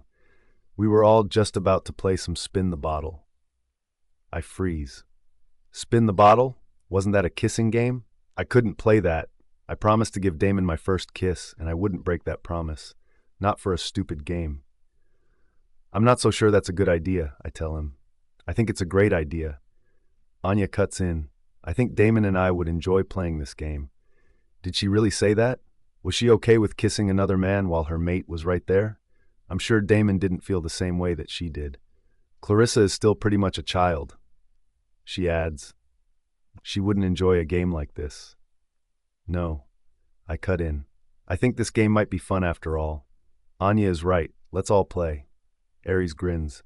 I'm happy to have so many new players. It was beginning to get boring seeing the same players every single time. This will add some excitement. Are you playing as well? Anya asks Autumn. Are you insane? She demands. I'll rather not have my husband freak out at home when he hears about this. I'm gonna sit this one out. You guys enjoy. You can count me in, Griffin adds behind us. This was becoming weird. What if the bottle landed on Griffin? I definitely would not be kissing him. While I didn't see Damon as my brother, I did see Griffin that way. We have a twist in the game. If the players refuse to kiss each other, they must kiss the player next to them, Aries tells us. I think it's fair enough. We don't want anyone backing out. We take our games quite seriously. I've never heard about this rule before, but maybe that was an excellent addition to the game. If it landed on Griffin, I'd have to kiss the person next to me instead. But would I be brave enough to kiss anyone that wasn't Damon? I just had to hope that some magic happened that could help me out. I looked at Autumn just then, and she winked at me. She was thinking the same thing that I was. She could move the bottle for me. I was safe, after all. Now all we had to do was start the game. Clarissa! We all stood by a table, and they got the bottle ready for us. There were at least 10 of us playing right now, and there were others waiting to join in for the second round. Apparently, this was a very popular game for Aries and his friends. They were accustomed to playing it. My family avoided games like this for obvious reasons. I was only playing because there was a good chance that I could end up kissing Damon, especially with Autumn on my side. I'm first, Anya says as she spins the bottle. It lands on Adrian Willis. My eyes were locked on Damon to see his reaction, and I could tell how hard it was for him to watch her kiss Adrian. The timer makes a noise, letting them know that they can stop. They break apart, and Anya looks a lot happier than she should have, considering she'd just kissed someone other than her mate while he was watching. I'm surprised that Damon had even let the kiss happen in the first place, but by now, he was probably used to seeing Anya kiss other men. After all, he'd had to witness her kiss Dante and Atticus multiple times. I tried not to frown at the reminder. Even Autumn looked disturbed when I glanced at her. Griffin was next. The bottle landed on a woman named Paige. Neither backed down and kissed the other without a problem. So far, everyone was following the rules. Aries was up next. I was fearful that the bottle would land on me. Luckily, it doesn't, and I can sigh in relief. My relief doesn't last long. It was now my turn, and a part of me wanted to run and hide. It was the same part of me that didn't want to play the game to begin with. I looked at Autumn for confirmation. I wasn't sure this was such a good idea anymore. Not after seeing Anya kiss Adrian and the impact it had on Damon. Autumn nodded, and her confidence helped to build mine. If she believed she could help me, I shouldn't have to worry about anything else. I kept my eyes on the bottle as I placed my hand on it. It felt cold to the touch, and I tried not to stop my heart from racing in my chest. I was afraid that everyone in this room would be able to hear it and tell how scared I was. That was the last thing I wanted to do. They were all already close to laughing in my face. I didn't need to give them another reason to bully me. I could tell that there were plenty of women in here that were just waiting for the right opportunity to make fun of me. You don't have to play this game if you don't want to, Clarissa, Damon assured me.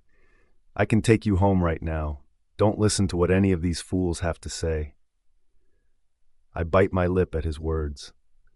Only Damon would use this opportunity to call everyone here fools. He was aware of the women that bullied me, and I think it was directed at them.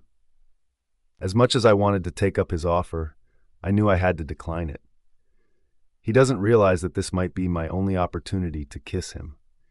I didn't think there was a possibility that he would ever allow it otherwise. I wasn't even sure that he would accept it in this game, but I was taking any chances that I got. There was only one way to find out, and I didn't plan on backing down. If this was my only chance to kiss Damon, I was gladly taking it. "It's okay," I answer him. "I want to do this, only because of you."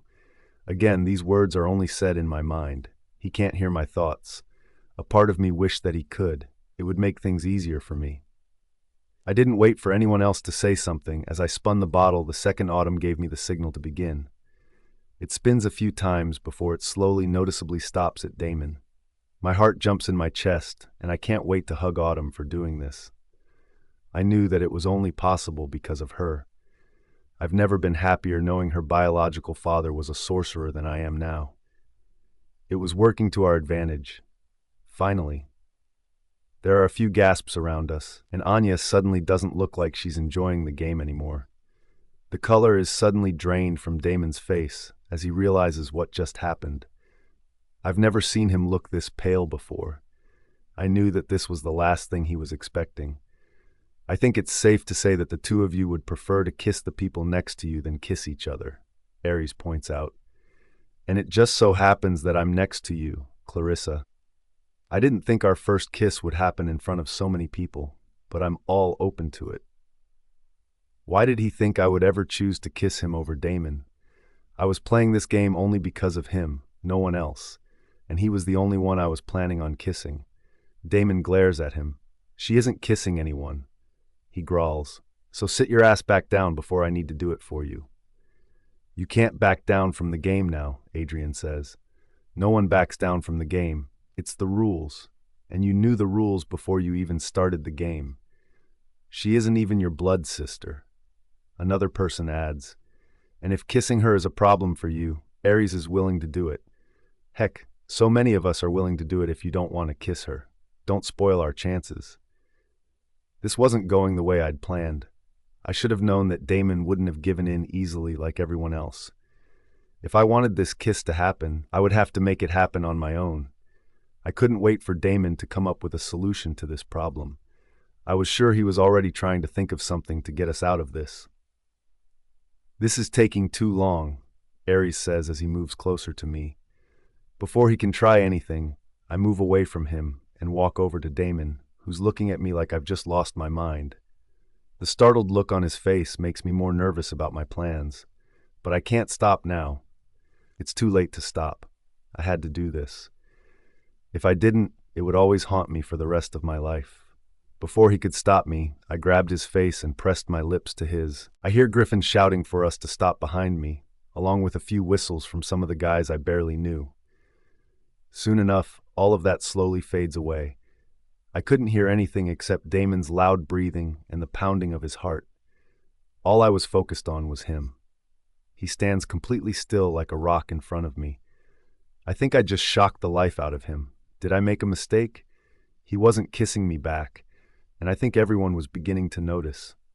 It doesn't count as a kiss unless you kiss her back. Someone shouts behind us, confirming my suspicions. Then you'll have to start over and kiss her again. Damon's hand slowly grabbed my waist at his words. I gasped into the kiss as he slid one of his hands up my body until he cupped my cheek and angled his face to deepen our kiss. I couldn't believe this was finally happening. Damon was kissing me back. For the first time in my life, we were kissing. For the first time in my life, I was kissing someone, and it wasn't any random person. It was Damon. My Damon. The only man I've ever dreamed of kissing. Damon's lips are soft and warm as they cover mine. He doesn't kiss me hungrily. He doesn't kiss me with urgency. No, Damon kisses me like he knows this is my first kiss. He's very gentle with my body, with every part of me that he's touching. His kisses made me feel like I was floating in the sky. It was light, but yet it made my toes curl on the ground. I want to wrap my arms around him, but I don't want to bring more attention to us. I needed to remind myself that we had an audience, and everyone still saw us as siblings. I couldn't get carried away, no matter how much I wanted this. I could hear the timer ringing in the background, but I wasn't ready to stop. I've wanted this for so long. I didn't want it ever to stop. I bite down on Damon's lip, and he growls into my mouth. I felt wetness immediately between my legs just from that one sound. "I think that's enough now," Anya said through gritted teeth next to us. Her voice seems to affect Damon as he immediately freezes on the spot. He grabs my hips and pushes my body away from his. It took me a moment to remember that we were not alone. "Fuck, dude," Adrian says. "That was one steamy kiss." I forgot she was his sister for a second. Someone whispered behind us. My cheeks are on fire at all the comments about our kiss. "I think I've had enough of this game," Anya mumbles. "Damon, can you please take me home now?" "Yes, take her home," Ares tells him. "You can leave Clarissa with me so we can continue the game. There are plenty more chances before I can get my opportunity to kiss her." Damon surprised us when a growl tore from the back of his throat. "Clarissa," he says in a rough tone, probably the first time he's ever used that tone with me. "Let's go, now."